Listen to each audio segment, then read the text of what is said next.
중국이 트럼프 행정부의 상호 관세에 대응해 오는 10일부터 미국산 수입품에 34% 추가 관세를 발표했습니다. 중국 상무부는 미국 군수기업 16곳에 대한 이중용도 물품 수출을 금지하는 제재 조치까지 단행하며 향후 글로벌 관세 전쟁에 귀추가 주목됩니다. 지난 3월 테슬라의 중국 판매량은 전년 대비 11.5% 감소했고 중국의 보복 관세 발표로 글로벌 경기 침체 우려가 확대되며 미증시가 일제히 급락한 것도 악재로 작용했습니다. 이뿐만 아니라 부사장 데이비드 라오의 사임 소식도 폭락에 일조한 것으로 보입니다. 미중 무역전쟁 격화 등 통상 정책이 세계 침체를 몰고 올 것이라는 우려에 국제유가가 이틀째 폭락했습니다. 뉴욕 상업거래소에서 4월 인도분 서부 텍사스산 원유 종가는 팬데믹 시기인 2021년 4월 이후 가장 낮은 치를 찍었습니다. 석유 수출국 기구 플러스의 증산 다짐 역시 유가 급락에 일조했습니다. 미 상무장관이 예정대로 관세 부과 강행을 예고하자 암호화폐가 일제히 급락했습니다. 비트코인은 7만 9천 달러 선이 깨졌으며 이더리움은 11% 폭락했습니다.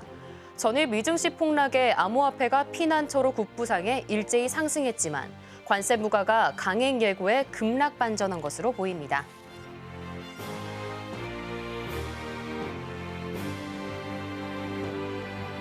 시청자 여러분 안녕하십니까? 여러분의 성공 투자를 응원합니다. 출발 증시와이드 1부 시작합니다. 저는 진행을 맡은 고유림입니다.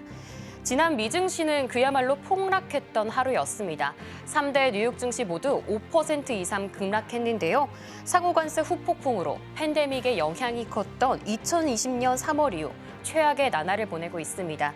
트럼프 관세 정책이 코로나만큼의 타격이 있다, 이렇게 보여지고 있는데요. 그만큼 월요일인 오늘 국내 증시의 개장이 두렵다는 목소리가 많아지고 있습니다. 오늘 증시의 향방 어떻게 흘러갈지 저희와 함께 체크해 보도록 하겠습니다.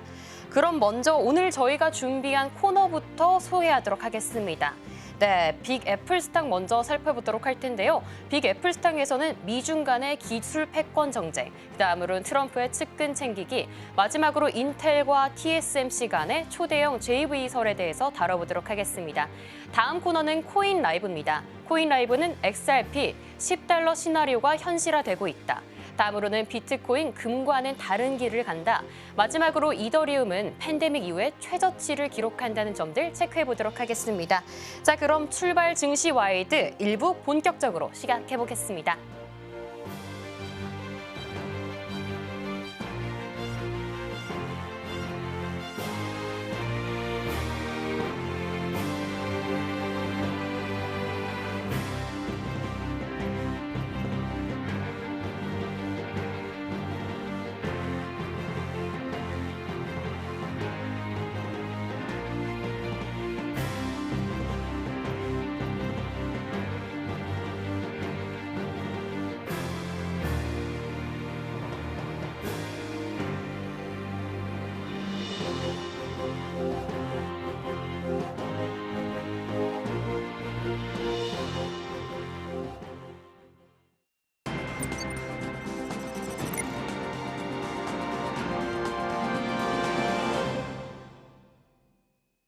네, 첫 번째 순서는 빅애플스탁부터 이어가 보도록 하겠습니다. 오늘 도움 말씀에는 서울경제TV 윤경철 본부장 자리해 주셨습니다. 본부장님 안녕하세요. 네, 반갑습니다. 오늘 시작할 때는 먼저 오늘 뉴욕 시장의 하락의 이유라고 볼 수 있죠. 아무래도 미중 간의 관세 전쟁부터 살펴보면 좋을 것 같은데요. 네, 중국이 첫 번째 키워드로 이제 미중 간의 관세 전쟁부터 살펴보도록 할 텐데요. 중국이 4월 10일부터 중국은 미국산 전 품목에 대해 34%의 보복 관세를 시행한다고 했습니다. 미국과의 무역 분쟁에서 강경 대응에 조금 나서고 있는 것으로 보여지고 있는데요. 미국의 추가 관세 34%의 맞불 전쟁을 좀 막고 있는 것으로 보여지고 있습니다. 양국 간의 그럼 전체 관세율이 54%까지 좀 치솟는다고 하게 되는데 구체적으로 중국의 보복 관세 내용이 어떻게 이루어지고 있을까요? 네, 첫 번째 그 키워드가 34대 34라고 이제 나왔었는데 그 단어가 이런 겁니다. 뭐냐면 이제 마치 그 농구의 첫 번째 그 첫 쿼터 같은 그런 단어 같은 그런 뜻인데요. 이게 뭐냐면 이제 미국이 먼저 중국에 대해서 34%의 관세를 먼저 때렸습니다. 때렸다는 말이 적당한지 잘 모르겠는데 그러다 이제 중국이 기다렸다는 듯이 34%의 추가 관세를 때렸습니다. 모든 미국산 수입산 품목에 대해서 기존 관세에 더해서 34%의 추가 관세를 부과했습니다. 그리고 이제 그러다 보니까 최대 54%의 관세를 매기게 된 것이죠. 그러다 보니까 이게 어떻게 될지 잘 모르겠어요. 그렇게 될 거고, 그다음에 히토류에 대해서도 수출 제한을 하게 됩니다. 첨단 기술 제품에 대한 필수적인 히토류의 원소의 대미 수출을 제한하게 됩니다. 그리고 예를 들어서 항공 우주 및 방위 산업에 사용되는 사마류 및 MRI 스캔에 대한 활용의 카달륨 등이 포함되는 이런 내용입니다. 심각하죠. 그리고 이제 미국의 기업에 대해서도 제재를 가하게 됩니다.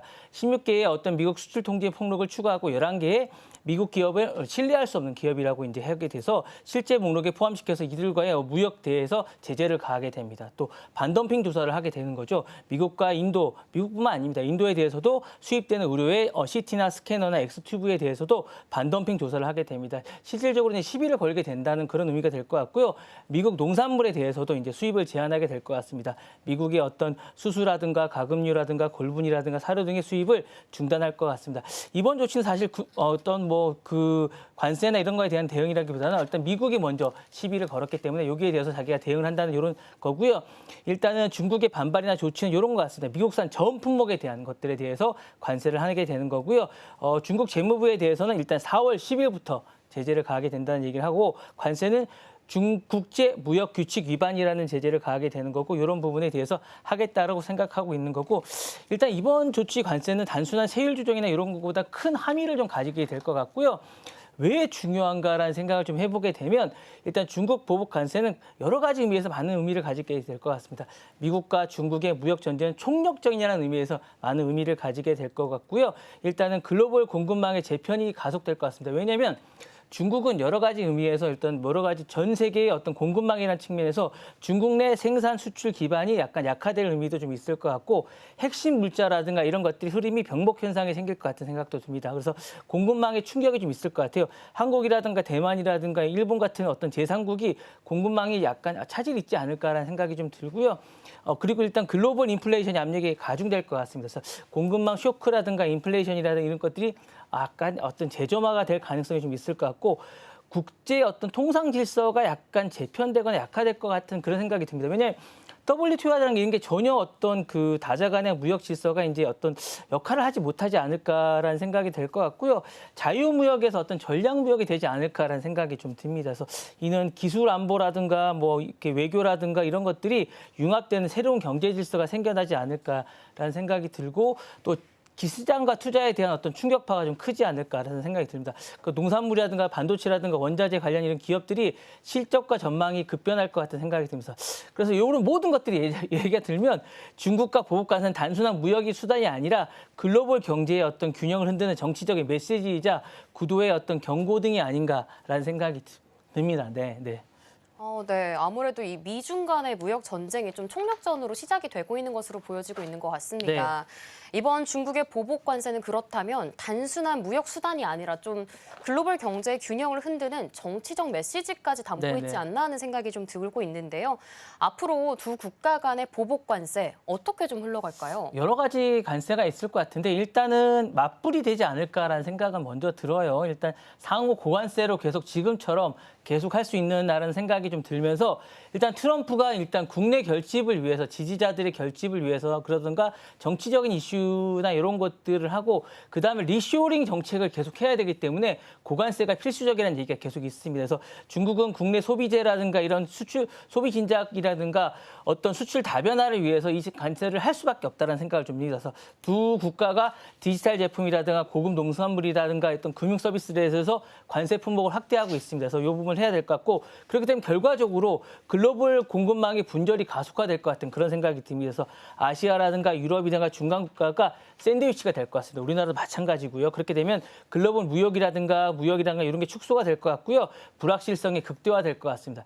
이런 같은 어떤 가설이 하나가 있고요. 또 다른 시나리오는 이런 것 같습니다. 전략적 관세가 일단 유예가 됩니다. 이렇게 될 경우에 표면적으로 약간 완화가 되겠죠. 그러면 세계 경제가 둔화가 되면서 금융시장이 약간 반응이 약간 감안돼서 양국이 특정 핵심 산업에 한해서 일시적으로 유예가 될 가능성이 조금 있습니다. 그럴 경우에 특정적으로 일단 반도체라든가 전기차라든가 농산물 이런 것들이 국제적으로 완화될 가능성이 조금 있습니다.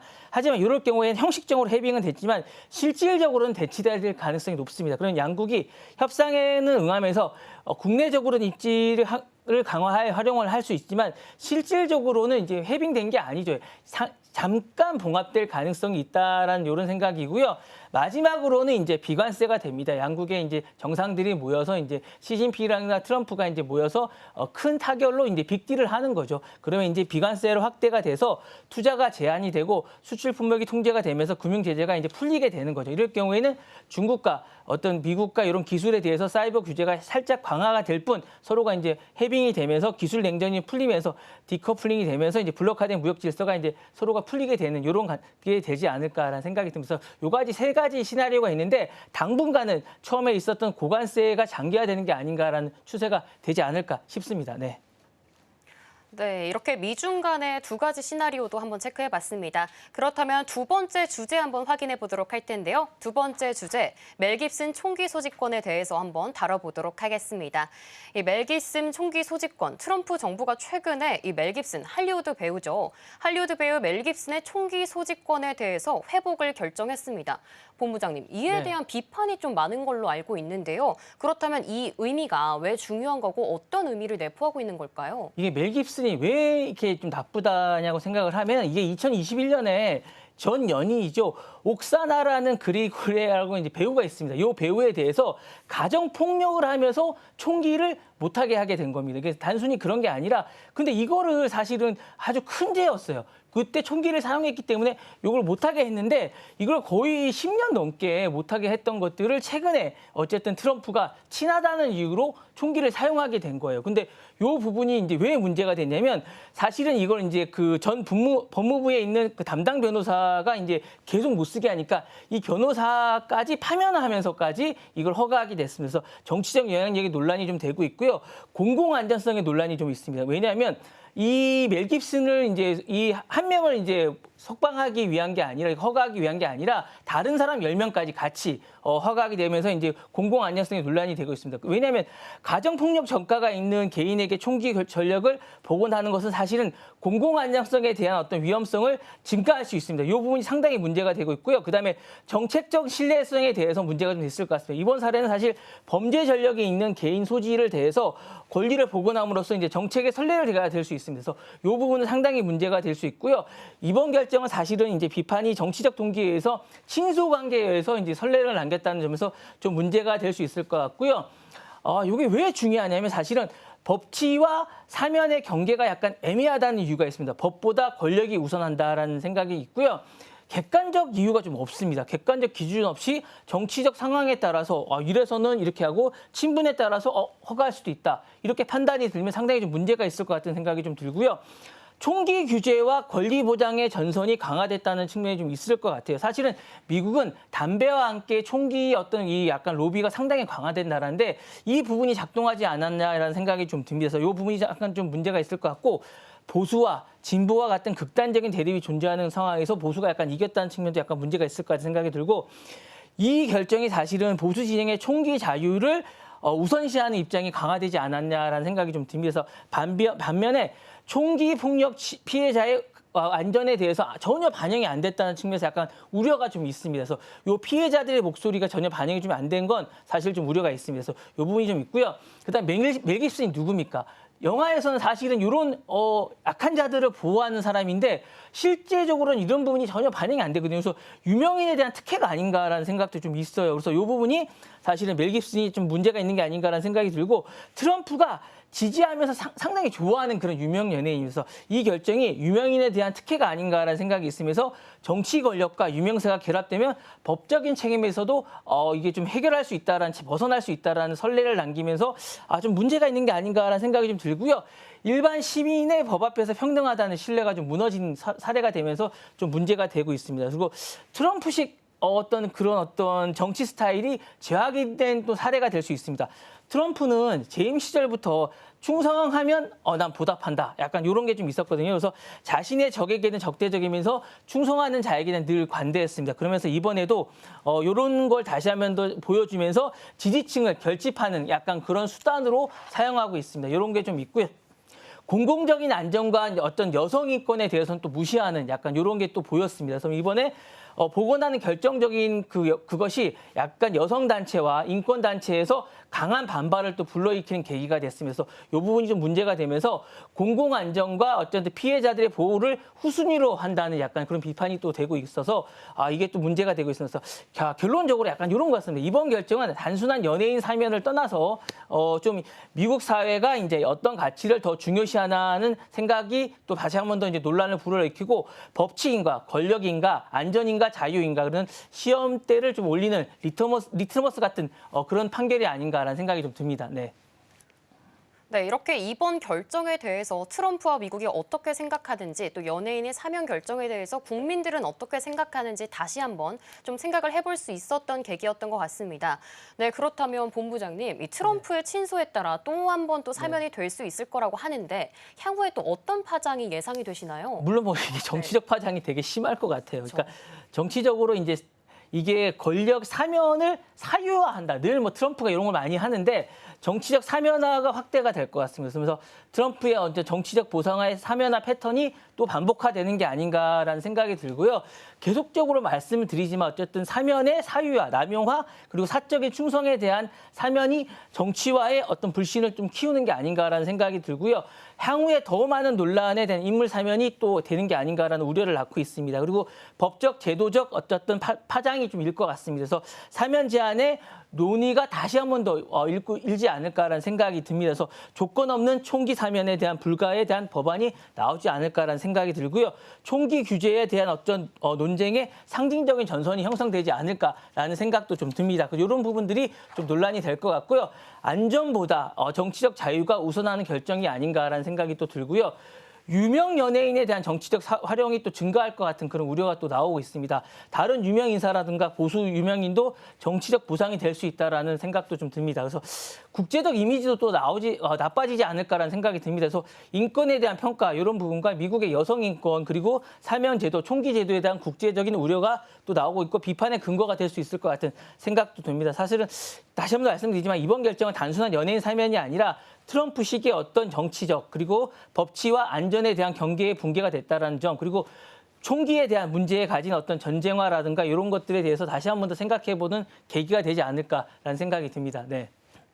네, 이렇게 트럼프에 있어서 안전보다는 트럼프의 정치적 사유를 중요시하는 거 아닌가 하는 생각을 좀 남기게 하는 사례였습니다. 그렇다면 다음 키워드도 한번 만나보도록 하겠습니다. 다음 키워드 바로 TSMC와 인텔 간의 합작이었는데요. 이 관련해서 인텔과 이 TSMC 합작 투자 논의가 진행되고 있습니다. 네, 트럼프가 34%의 대만 과세를 진행 중인데요. 하지만 TSMC는 면제를 해주는 이런 조건이 달렸죠. 이에 관련해서 이 TSMC 관련해서 많은 혜택이 주어진 걸로 보여지고 있는데요. 네, 본부장님, 이번 합작 투자 어떤 의미를 좀 내포하고 있을까요? 이례적이라고 할 수 있습니다. 원래 이제 우리나라도 마찬가지인데 이번에 관세가 이제 그 대만에 되면서 반도체 분야, 우리나라도 반도체는 이번에 면세가 됐습니다. 그 부분에 관해서 이제 관세가 면세가 됐는데 이 부분에서 이제 뭔가 이유가 있지 않을까라는 생각을 했어요. 우리나라도 하이닉스라든가 삼성에 대해서는 철강과 자동차에 관해서도 이제 면세가 된 거 마찬가지로 면세가 됐습니다. 그러면서 이례적인 특혜다라고 생각을 하고 있는데 트럼프는 대만산 전자제품 이제 관세를 이제 공포하면서도 TSMC는 전략적 예외로 이제 면세를 했습니다. 그래서 미는 미국의 TSMC를 어떻든 안보와 산업에 관해서 어쨌든 전략적 파트너로 보고 있음을 시사하는 거라고 할 수 있습니다. 그래서 이게 이제 여러 가지 의미가 있는데 이번에 어쨌든 합작은 여러 가지 의미가 있습니다. 여러 가지 의미가 있는데 이건 어쨌든 미국의 반도체 산업의 어쨌든 자존심을 회복하기 위한 게 아닌가라는 생각이 들어요. 인텔은 사실은 지난해 거의 20억 달러 가까이를 이제 어쨌든 적자를 봤습니다. 이 부분을 어쨌든 TSMC를 통해서 회복을 하고자 하는 그런 게 있습니다. 그래서 인텔은 전통적으로 사실은 미국의 제조 리더였지만 사실은 최근에 계속 AI나 고성능 칩에서 계속 뒤지고 있습니다. 그래서 TSMC와 협업을 통해서 사실은 제조는 TSMC 그리고 설계는 인텔이죠. 칩리스는 여기서부터 하겠다라는 생각을 갖고 있고요. TSMC의 어떤 기술력과 어쨌든 인텔의 공장을 통해서 미국의 자립형 파운더리 시스템을 구축하겠다는 생각을 하고 있는 것 같습니다. 그래서 이 부분을 하고 있고요. 두 번째로 TSMC를 미국 내 뿌리 내리기를 가속화하겠다는 생각을 좀 하고 있는 것 같아요. TSMC는 이미 미국 애리조나의 어떤 대규모 투자 중에 사실은 공장을 5개 짓고 있습니다. 이 부분을 가속화하겠다는 생각을 하고 있고요. 미국 내 기업으로 좀 약간 자리 잡겠다는 생각을 좀 하고 있습니다. 그래서 향후에 어떤 미국 내 보조금과 세제 혜택 이런 부분들을 가속화하면서 많은 일자리를 만들어서 어쨌든 지금 하고 있는 트럼프의 어쨌든 리쇼링 정책을 가속화하면서 많은 것들을 얻겠다는 생각을 하고 있고 미중의 어떤 기술 전쟁에서 미국의 공급망의 리셋 전략을 좀 약간 힘을 보태겠다는 생각을 좀 하고 있는 것 같습니다. 그래서 미국은 사실은 중국 의존도를 좀 줄이면서 반도체 공급망의 어떤 동맹국으로 재편하고 있는데 요거를 이제 TSMC를 약간 이용하겠다는 생각을 좀 하고 있습니다. 그래서 요 부분을 좀 약간 결론을 좀 내리자면 사실은 인텔과 TSMC 합작은 미국의 기술과 재립과 이런 부분과 전략적 기술을 동시에 이룰 수 있는 약간 안보 보험 같은 약간 이런 것 같은 그런 생각이 좀 들면서요. 그래서 요거 약간 왜 중요하냐고 좀 보시면 미국과 기술의 어떤 회복을 기술의 어떤 주권 회복할 수 있는 핵심 열쇠가 아닌가라는 생각이 좀 듭니다. 이런 부분이 좀 있고 트럼프식의 어떤 산업 정책의 아이러니하면서도 약간 이런 것 같아요. 그러니까 왜냐하면 압박하면서도 특혜를 주는 약간 이런 아이러니가 좀 있는 것 같고요. 요게 좀 잘 되면 세계 반도체 패권의 구조를 흔들 수 있는 약간 이런 열쇠 같은 이런 약간 그런 걸 수 있을 것 같습니다. 그래서 그리고 이제 공급망의 안보의 전환점이 될 수도 있을 것 같은 생각도 듭니다. 그래서 어떤 칩이 없으면 자동차도 무기도 스마트폰도 요새 멈추는 약간 이런 건데 요게 잘 만들어지면 칩의 공급망의 어떤 핵심이 되면서 팬데믹 이후에 이걸 약간 깨달았기 때문에 요걸 이제 만들면서 이제 요게 공급망의 핵심 역할을 할 것 같고요. 요게 잘 되면 트럼프의 어떤 또 다른 어떤 정치적인 어떤 전략과 직결이 됩니다. 그래서 트럼프는 자국 제조를 부흥을 이루면서 중국을 견제하고 동맹국의 통제를 강한 핵심을 할 것 같습니다. 그래서 트럼프와 이제 TSMC 합작은 어쨌든 나는 대만을 단속하고 동시에 미국의 제조를 살리는 사람이다라는 느낌을 주면서 힘을 키우는 약간 패권 대통령이 되겠다는 그런 생각을 갖게 되는 그런 것 같습니다. 그래서 요게 잘 되면 나중에 우리나라도 예외일 수 없거든요. 삼성전자나 SK나 이런 부분도 이제 앞으로 좀 영향을 받지 않을까라는 이런 생각이 듭니다. 네, 그래서 우리도 좀 약간 긴장해야 되지 않을까라는 생각이 좀 듭니다. 네. 네, 이렇게 TSMC 기술력 그리고 인텔의 공장 협력으로 인해서요. 반도체 거물들의 향방이 조금 궁금해지는 시점인 것 같습니다. 미국의 기술 주권 회복 그리고 중국에 대한 견제, 마지막으로 대만의 전략적 재배치라는 글로벌 역학관계의 중심에 있는 것으로 보여지고 있는데요. 이 합작이 실제로 성사가 된다면 앞으로 삼성전자 말씀해 주셨던 것처럼 뭐 삼성전자, 엔비디아, SK 하이닉스 등 다른 반도체 기업들의 전략에 있어서 어떤 좀 지각 변동이 있을까요? 여러 가지 변동이 있을 것 같습니다. 일단 삼성전자는 미국 내 제2의 TSMC가 되라는 어쨌든 압박이 올 것 같아요. TSMC가 미국 내에서 어쨌든 강화가 되면 삼성전자도 미국 내에서 생산 기반에 대한 투자 압박이 커질 것 같은 생각이 듭니다. 그래서 대응 전략은 파운드리 내의 어떤 고객 유치에 대해서 좀 더 공격적으로 하라고 할 것 같습니다. 그래서 미국 내 공장에 대한 일정을 앞당기라고 얘기를 분명히 할 것 같고요.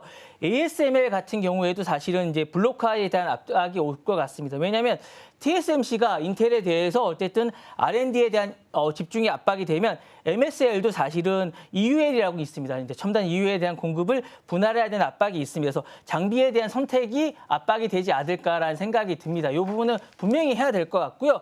공급망에 대한 압박이 되면 현지화에 대한 가속화가 될 것 같은 생각이 있습니다. 그래서 고객사들과 어쨌든 납품 계약이 어쨌든 시점이 이런 것들이 앞당겨져야 되지 않을까라는 생각이 들고요.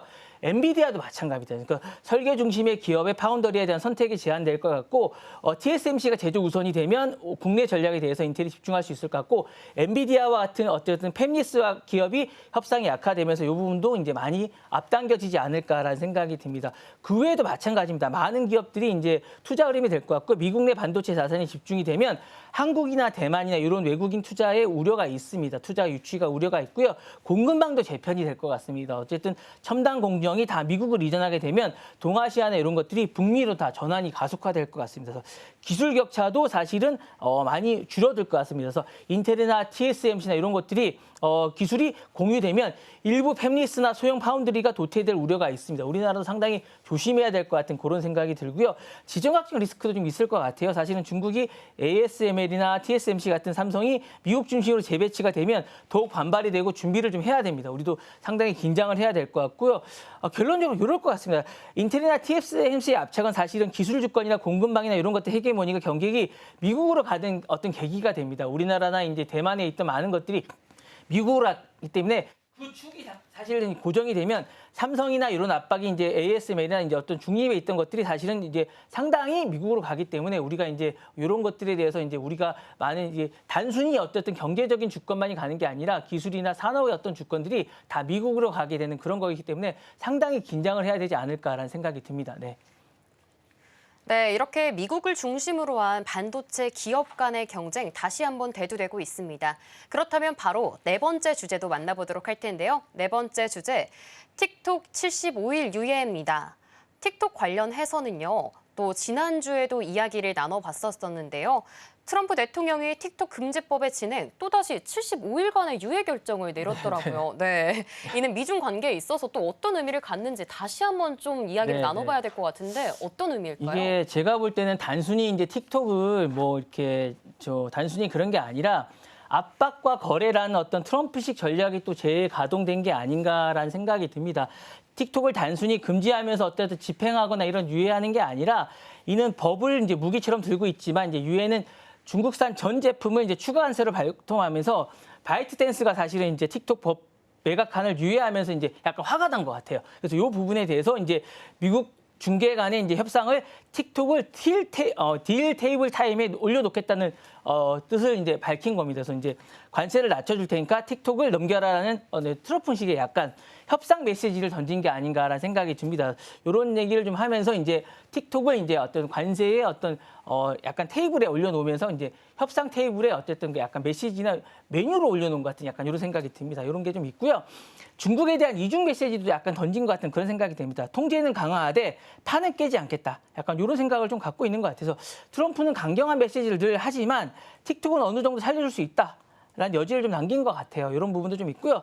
이는 약간 중국에서 여론을 자극하지 않으면서 미국 내 협상력을 유지하는 어떤 전략적인 균형 감각을 유지하는 게 아닌가라는 약간 전략의 어떤 대가 같은 약간 그런 생각이 좀 있습니다. 그리고 디지털 주권과 글로벌 줄타리기를 하는 게 아닌가라는 생각도 좀 있습니다. 중국 정부가 간접적으로 미국 여론을 조작할 수 있다는 통제기구로 이걸 간주하고는 있습니다. 그래서 중국 입장에서는 틱톡은 알고리즘을 미국에 넘겨주는 걸 기술 주권을 포기하는 것 같다라는 생각을 하고 있기 때문에 이 부분을 어쨌든 존중은 해주는 겁니다. 다만 미국에서도 이 부분을 간과할 수 없기 때문에 이 부분에 대해서 이제 협상을 어쨌든 기술을 발휘하고 있는 거고요. 이 유예는 단순히 단장은 부수지 않겠지만 계속 긴장을 유지하면서 압박한다라는 디커플링 전에 심리전을 구조를 반영하는 게 아닌가라는 생각이 들고 있으면서 어쨌든 결론을 좀 요약하자면 틱톡 유예는 단순한 시간 벌기가 아니라 미중 간의 어쨌든 디지털 권력을 미래를 둘러싼 협상의 어쨌든 포석이 아닌가라는 생각이 들고 있습니다. 그래서 이게 왜 중요하냐고 생각을 하면 데이터 주권 간의 어쨌든 전략의 격전지라는 생각이 좀 들고요. 미중 무역의 어쨌든 전략의 협상의 칩이라 약간 틱톡이 칩 같은 느낌이 좀 들어요. 칩으로 어쨌든 전략 플랫폼이 아닌가라는 생각이 좀 들고 법의 실효성과 어쨌든 행정부의 집행권에 관해서 이제 충돌이 일고 있는 게 아닌가라는 생각이 또 듭니다. 그리고 글로벌 어쨌든 기업 간의 혼합의 어떤 신호가 아닌가라는 생각이 듭니다. 애플이라든가 구글이라든가 법이 살아있다는 점에서 틱톡은 앱스토어에 재등록을 하는데 이제 한 달 이상 지연이 되면서 좀 더 시간을 두고 요걸 협상을 해야 되는 게 아닌가라는 생각이 들면서 행정명령을 통해서 좀 더 시간을 벌면서 요 부분을 이제 글로벌 기업 간의 정치적 생존 가이드라인을 이제 보면서 이걸 좀 협상을 해야 되는 게 아닌가라는 생각이 듭니다. 그러면서 이제 트럼프가 틱톡의 집행 유예는 이제 기술 패권, 데이터 주권, 외교 협상력이라 세 축을 이제 충돌하는 사건으로 좀 보면서 요거는 이제 글로벌 인터넷에서 미래와 주권을 경계에 어디까지 허용할 것인가라는 고민을 좀 하면서 생각하면서 요걸 이제 결정하겠다라고 이제 생각하는 게 아닌가라는 생각을 하고 있습니다. 네. 네, 이렇게 보니까 미중 협상의 주축으로 틱톡이 꼽혀지는 걸로 보여지고 있는데요. 틱톡 유해는 단순한 시간 벌기가 아니라 미중 간의 디지털 권력의 미래를 둘러싼 협상의 포석으로 보여지고 있습니다. 네, 그렇다면 본부장님, 이 데이터 주권의 결론도 어떻게 이어질지 조금 궁금한데 이에 대한 결론, 틱톡의 운명은 어떻게 좀 결론 날까요? 일단은 정치적 합의로 되지 않을까라는 생각은 들어요. 계속 이제 이 틱톡에 대해서 이제 기본적으로 트럼프는 욕심을 냅니다. 왜냐하면 기본적으로 이 알고리즘이 자신에게 당선에 유리하게 됐다고 생각은 해요. 그래서 일단 기본적으로 매각 합의 성사된 다음에 미국 내 존속을 기반으로 생각하고 있습니다. 핵심 요소는 이런 겁니다. 틱톡이 미국 내 운영권이 미국 투자자나 다수의 어떤 지분 구조로 전환이 된 다음에 바이트댄스는 소수 지분만 갖고 그다음에 경영권 포기 형태로 간다라는 생각을 갖고 있는 것 같아요. 그래서 이 형사를 가장 높은 가능성으로 보고 있습니다. 그래서 알고리즘은 미국에 맞춘 형태로 하고 별도로의 분리 제공을 하겠다라는 생각을 하고 있는 것 같고 미국 내 서비스를 유지하는 형태로 가고 있습니다. 이게 제일 중요한 거고요. 트럼프는 협상은 이미지를 확보하고 그다음에 기술 안보 프레임을 갖는 거 그다음에 중국은 일부 체면을 잃지만 틱톡을 글로벌 형태를 유지하는 이 형태를 하는 게 가장 좋다고 생각하는 것 같아요. 그리고 이제 한계는 이런 게 있습니다. 중국이 이제 알고리즘 일부를 이제 불허하고 있지만 요거를 어쨌든 좀 유지를 해달라. 체면을 세워줄 테니까 이 부분을 하고 있는 것 같고 다만 이제 미국 의회 강경파들이 바이트댄스가 조금이나마 남아 있으면 불법이라고 얘기하기 때문에 이걸 설득해야 됩니다. 이 부분이 좀 있고 마지막으로 이제 약간 좀 안 되면 매각 실패를 하게 되면 강경 퇴출이고 플랫폼 차단됩니다. 이것도 배제는 못하고 있습니다. 어쨌든 너무 강경하게 되면 미국 정부가 최종 협상으로는 이제 바이트댄스를 퇴출하는 걸 생각하고 있습니다. 그래서 이럴 경우에는 틱톡은 앱스토어가 퇴출이 되고 클라우드 호스팅이 차단이 됩니다. 바이트댄스는 이렇게 되면 미국 시장을 포기하고 철수하게 됩니다. 그 결과 중국과의 디지털 국경이 이제 차단이 되게 되고 이랬을 경우에는 정말 그 양국이 그 극단의 그 어쨌든 제가 볼 때는 양국이 이제 그 관세도 극단을 치닫게 되는 이런 경우가 아닌가라는 생각이 들고요. 마지막은 타협점의 연장전이 됩니다. 계속 무기한 유예가 될 것 같고 서서히 약화되는 게 아닌가라는 생각도 있는데 요것도 좀 있지 않을까. 지금처럼 유예가 계속되면 아까 이런 전략이 좀 되지 않을까라는 생각이 있고요. 요거는 시간 벌기 전략인데 요게 75일 유예가 됐는데 또 유예될 가능성은 조금 있습니다. 요 부분도 좀 있으니까 좀 지켜봐야 되는 게 아닌가라는 생각도 있습니다. 네. 네, 이렇게 정치적 문제로 번지고 있는 틱톡의 미래입니다. 75일 이후에는 어떤 전망을 맞이하게 될지 저희가 계속 이슈를 통해서 체크해 드리겠습니다. 그렇다면 바로 다음 주제도 살펴보도록 하겠습니다. 다음 주제 바로 트럼피즘 골라왔는데요. 오바마가 최근에 또 이런 발언을 했습니다.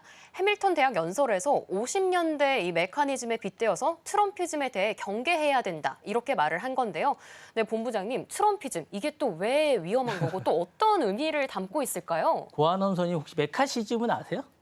아, 메카시즘이군요. 네. 혹시 메카시즘이 뭔지는 아세요? 정확히는 모르고 있습니다. 그러니까 이게 1950년도에 이게 네. 그 극단적인 이제 뭐냐면 이게 이제 1950년대 조지 메카시 상원의원이 주도한 공산주의자들을 색출하자는 약간 그런 거예요. 그러니까 메카시 상원의원이라는 분이 계셨어요. 이분이 이제 당시에 이제 공산주의자들을 막 색출하는 약간 그런 거였어요. 실제 증거보다는 혐의보다 사회적 정치적 탄압을 정치하기 위해서 이제 이런 막 색출해서 언론계, 학자계, 예술계 이런 분들을 막 색출해서 이런 분들을 막 탄압하는 그런 정책이에요. 그래서 이게 막 탄압하는 거예요. 그러니까 아무거나 막 증거를 잡아가지고 아무 증거나 잡아서 막 색출해서 이 사람은 공산주의자야 이런 사람들을 이런 걸 막 엑사시즘이라고 하거든요. 그래서 이런 것들이 요즘에 트럼피즘과 좀 비슷하다라고 생각을 한 거여서 오바마의 관점은 트럼프가 요즘에 하는 것들이 메카시즘과 다를 바가 없다라고 생각하는 거여서 그 트럼프 시대에 법원을 무기화하고 언론을 적대화하고 정치를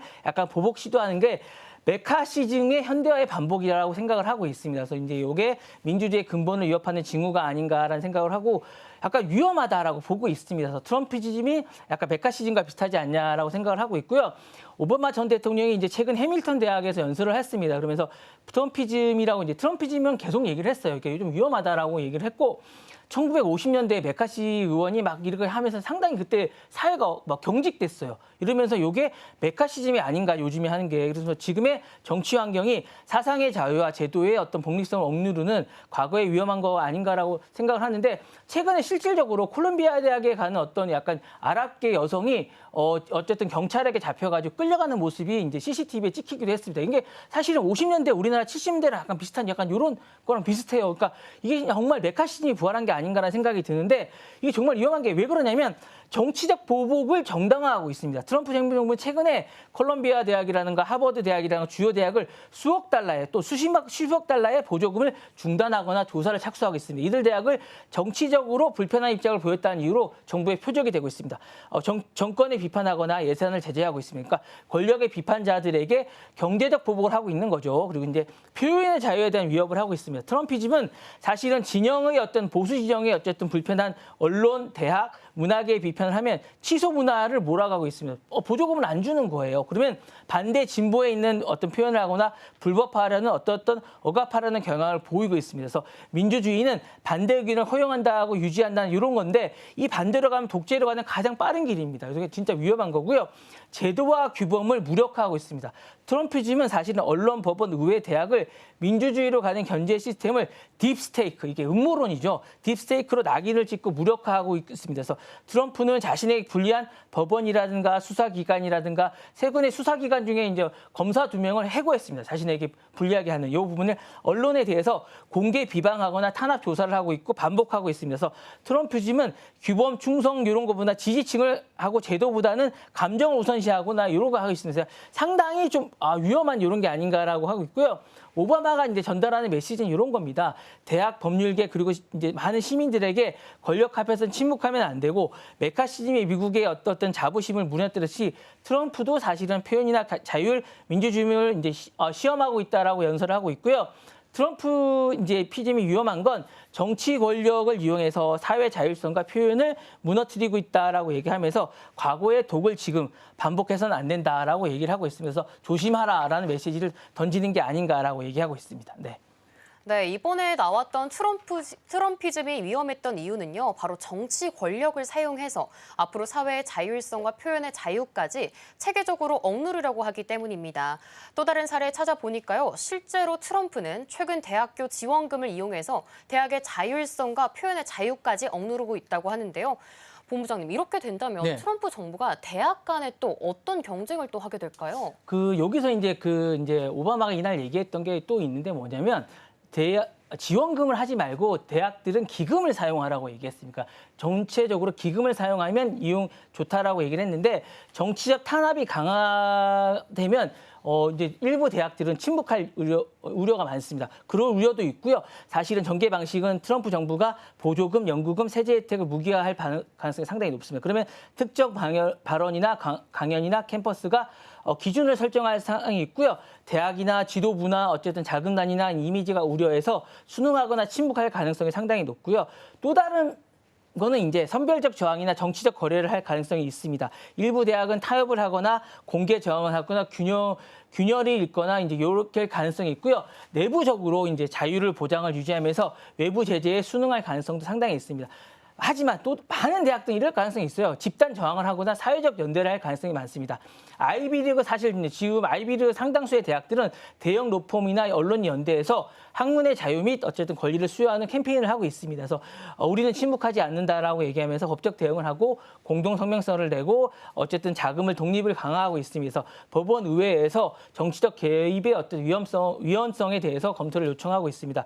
그 결과 단기적으로는 재정적 피해성을 어쨌든 가능하겠지만 장기적으로는 미국 대학의 신뢰가 회복이 될 거고 정체성이나 국제적으로 어쨌든 위상이 회복될 것 같습니다. 그래서 이제 권위적으로 벽은 어쨌든 단호한 연대 앞에서 이제 가장 약하겠지만 장기적으로는 어쨌든 회복하지 않을까라는 생각이 들고요. 대학이 저항을 하게 되면 그 정당은 다시 시민에게 돌아간다는 어쨌든 그런 이야기가 나오고 있으면서 이 부분은 미국 사회가 어쨌든 권력 앞에서 자유를 지킬 수 있는가 아니면 향후에 이제 무너지는가라는 시험대가 되는 게 아닌가라는 생각이 듭니다. 네. 네, 미국 사회가 앞으로 자유를 좀 지켜낼 수 있을지 대학 간의 문제를 통해서도 좀 비춰볼 수 있을 것 같습니다. 그렇다면 마지막 키워드도 한번 만나보겠습니다. 마지막 키워드 바로 유튜브 성정체성입니다. 유튜브 성 정체성 관련해서는 유튜브에 대해서 얘기를 해볼 건데요.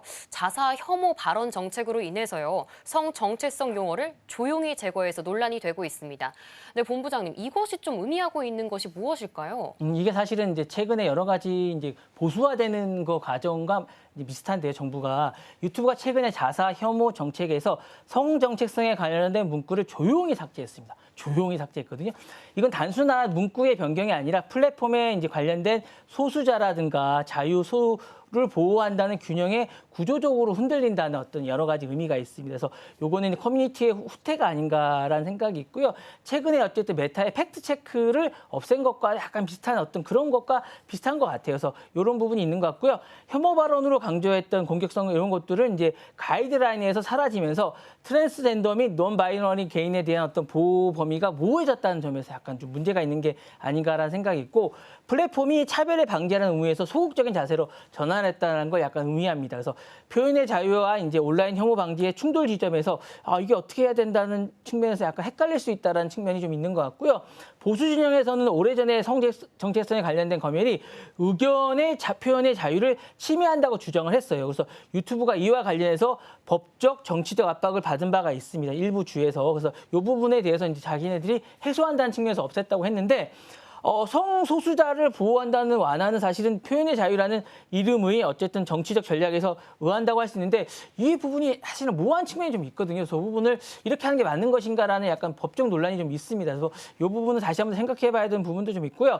플랫폼의 중립성과 사실은 알고리즘의 편향성이 논란이 재점화되고 있습니다. 이 부분은 우리가 다시 한번 생각해 봐야 됩니다. 그래서 유튜브는 그동안 우리는 어떤 정치적 입장도 지지하지 않는다는 중립성을 강조해 왔는데, 이 부분이 이번에 좀 무너졌습니다. 이 부분을 좀 약간 다시 한번 생각해 봐야 됩니다.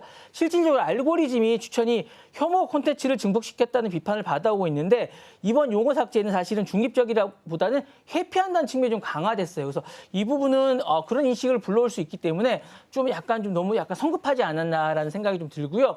글로벌 기업이 사회적 책임을 후퇴했다라는 그런 생각도 좀 듭니다. 그래서 이 부분에 어쨌든 성정체성 문구의 삭제는 사실은 표현의 자유와 어쨌든 소수자 사이에서 균형을 재설계한다는 정치적 그런 측면에서 정치 상업적인 움직임의 일환이었을까라는 궁금증을 좀 할 수 있고요. 표현의 자유 확대라고 포장할 수는 있겠지만 결과적으로는 소수자들의 안정장치를 약화시킨 게 아닌가라는 생각이 좀 듭니다. 네. 네, 이렇게 유튜브의 성 정체성 문구 삭제는요, 전 세계 디지털 공간에서 어떤 자유는 좀 지켜지고 또 어떤 권리는 소외될 수 있는가에 대한 논의를 좀 불러일으키는 것 같습니다.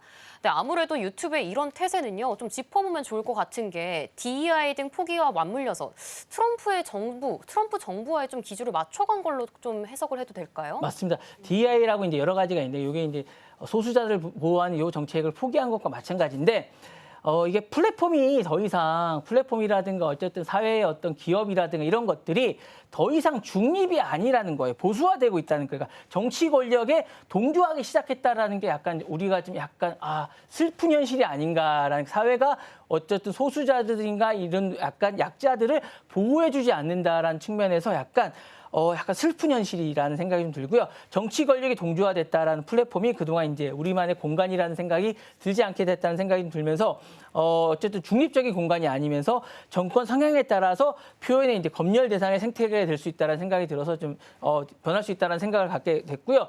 정치 변화가 인간의 어떤 윤리 기준까지 침투했다라는 생각이 듭니다. 사회 공간까지 침투했다는 생각이 들면서 정치 신념 변화가 정치 코드를 넘어서 기업의 도덕 기준까지 재편하는 현상이 됐다라고 어쨌든 생각할 수 있게 하는 그런 기준이 아닌가라는 생각이 듭니다. 그리고 표현의 자유와 소수의 어떤 권리 사이의 균형이 무너졌다는 조짐이 되고 있습니다. 그래서 이게 자유가 확대될수록 그 자유의 사각지대가 소수자를 보호할 수 있다라는 측면이 아니라 붕괴됐다는 측면도 강하게 됐습니다. 그리고 정권의 어떤 성향에 따라서 소외의 권리가 바뀌는 선택적 자유의 시대가 도래했다는 점도 시사할 수 있다는 생각이 들고요.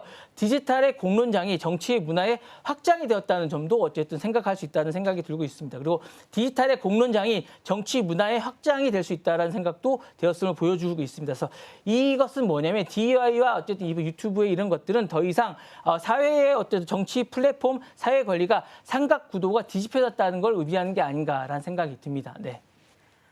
네, 이러한 유튜브의 변화는요, 트럼프 정부의 눈치 보기와도 영향이 있는 것으로 보여지고 있습니다. 앞으로 디지털 플랫폼의 방향도 트럼프 정부와 함께 체크해드리겠습니다. 네, 오늘 본부장님과는 이야기 여기서 마무리하도록 하겠습니다. 오늘 말씀 감사합니다. 네, 감사합니다. 네.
오늘 아침 빼놓을 수 없는 암호화폐 이슈 소식 전해드립니다. XRP는 최근 변동성 높은 시장 속에서도 연일 상승세를 보이며 투자자들의 관심을 끌고 있습니다. 특히 암호화폐 애널리스트 에그레크립토는 XRP가 7월 21일까지 10달러에 도달할 것이라고 예측하며 강세장을 전망했습니다. 현지 시간 6일 암호화폐 전문 매체 코인포매니아에 따르면 에그렉은 XRP의 사이클 분석에서 21주 지수이동 평균선과의 상호작용을 핵심 근거로 제시했습니다. 과거 해당 지표가 가격과 맞닿은 이후 약 21일 만에 급등세가 촉발됐고 이번에도 유사한 패턴이 나타나고 있다는 분석입니다. 그는 또한 사이클 정점이 11월 9일까지 이어질 가능성도 제시하며 XRP가 올해 최대 4배 이상 상승할 수 있다고 덧붙였습니다. 에그렉은 장기 목표가로 27달러를 제시했으며 단기적으로는 2.24달러, 2.3달러, 2.47달러 등 저항선을 뚫는 것이 중요하다고 강조했습니다. 특히 2.7달러를 돌파할 경우 이는 본격적인 사상 최고가 갱신 구간에 진입하는 신호로 작용할 수 있다고 밝혔는데요. 또 다른 분석가 카시트레이드도 XRP가 엘리엇 파동 이론상 파동 3 상승 구간에 진입할 가능성을 언급했습니다. 분석가는 XRP가 2.05달러 지지선을 지켜낸 점을 긍정적으로 평가하며 다음 저항선인 2.24달러를 돌파하면 3.4달러까지 상승할 수 있다고 전망했습니다. 비트코인이 최근 글로벌 시장 혼란 속에서도 금, 미국 증시와 디커플링되며 향후 10만 달러 돌파 가능성이 제기되고 있습니다. 현지 시간 5일 암호화폐 전문 매체 코인텔레그래프에 따르면 비트코인은 도널드 트럼프 대통령의 글로벌 관세 발표 이후 약 3% 하락했다가 반등에 성공하며 84,700달러 선까지 회복했습니다. 반면 같은 기간 S&P 500은 10.65% 급락했고 금 가격도 사상 최고치인 온스당 3,167달러를 찍은 뒤 4.8%의 하락세를 기록했습니다. 매체는 이러한 흐름을 과거 2018에서 2019년과 유사한 금 선행 비트코인 추종 패턴으로 분석했는데요. 당시에도 금이 먼저 상승한 뒤 비트코인이 대규모 랠리를 펼친 바 있습니다. 시장 분석가 매크로스코프는 이번 사이클에서 금이 고점을 형성하면 비트코인이 주도권을 이어받는 전환점이 올 수 있다고 전망했습니다. 다만 비트코인 금 비율 차트에서는 하락 프랙탈이 형성되고 있는데요. 과거 2021년과 유사한 패턴으로 비트코인 금 비율이 2주 기준 50 지수이동 평균선에서 지지를 테스트 중입니다. 해당 지지를 이탈할 경우 비트코인 가격은 6만 5천 달러, 심지어 2만 달러까지 하락할 수 있다는 경고도 제기되고 있습니다. 이더리움의 시장 점유율이 팬데믹 이후 최저치를 기록하며 비트코인 대비 열세가 더욱 뚜렷해지고 있습니다. 암호화폐 전문 매체 AMB 크립토에 따르면 이더리움의 시장 점유율은 현재 8%까지 하락해 코로나19 초기 시기와 유사한 수준에 도달했는데요. 특히 RSI, 즉 상대 강도 지수가 여전히 과매도 구간에 머물며 반등의 조짐은 뚜렷하지 않은 상황입니다. 이더리움의 부진은 단순한 가격 하락을 넘어서 구조적인 자금 이동 때문이라는 분석이 나왔습니다. 올해 중반부터 이어진 하락세는 비트코인의 시장 점유율 상승과 맞물려 있으며 연방준비제도의 금리 인하와 반감기에도 불구하고 이더리움의 연간 수익률은 47%에 그쳤습니다. 반면 비트코인은 시장 점유율을 61%까지 끌어올리며 시가총액 2조 달러에 근접하고 있습니다. ETF 시장에서도 이러한 흐름이 이어지고 있는데요.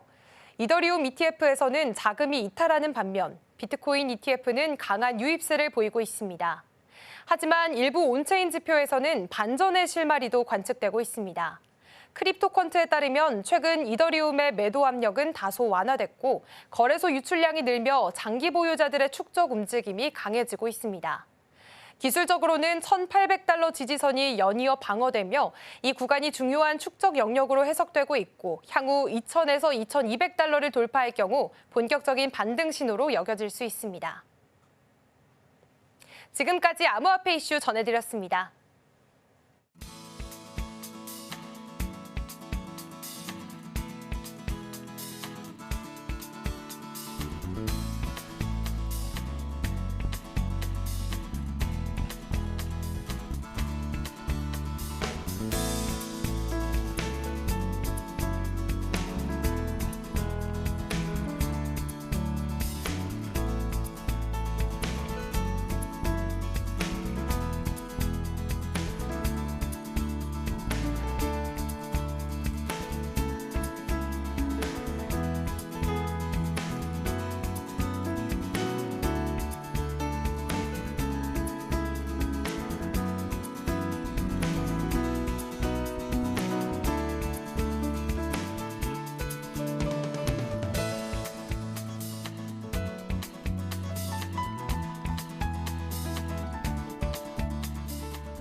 네, 전일장 이슈 오늘장 분위기 짚어보겠습니다. 스탁포인트 시간입니다. SCTV 황민영 멘토와 함께합니다. 어서 오세요. 네, 안녕하십니까. 네, 안녕하세요. 일단 전일장, 이제 금요일장 이 뉴욕 증시부터 체크를 해보겠습니다.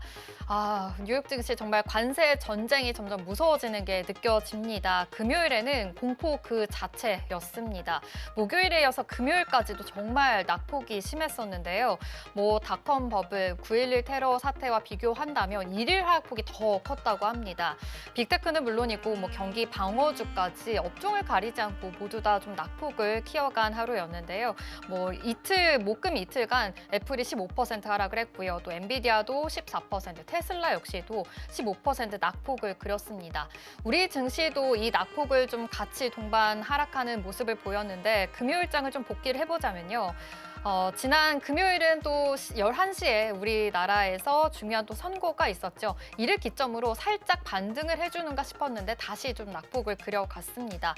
그래도 니케이 지수와 비교해서는 선방을 해주는 모습이었다라는 평가까지 나오고 있는 상황이었는데요. 멘토님, 우리 시장, 금요일 시장은 어떻게 보셨을까요?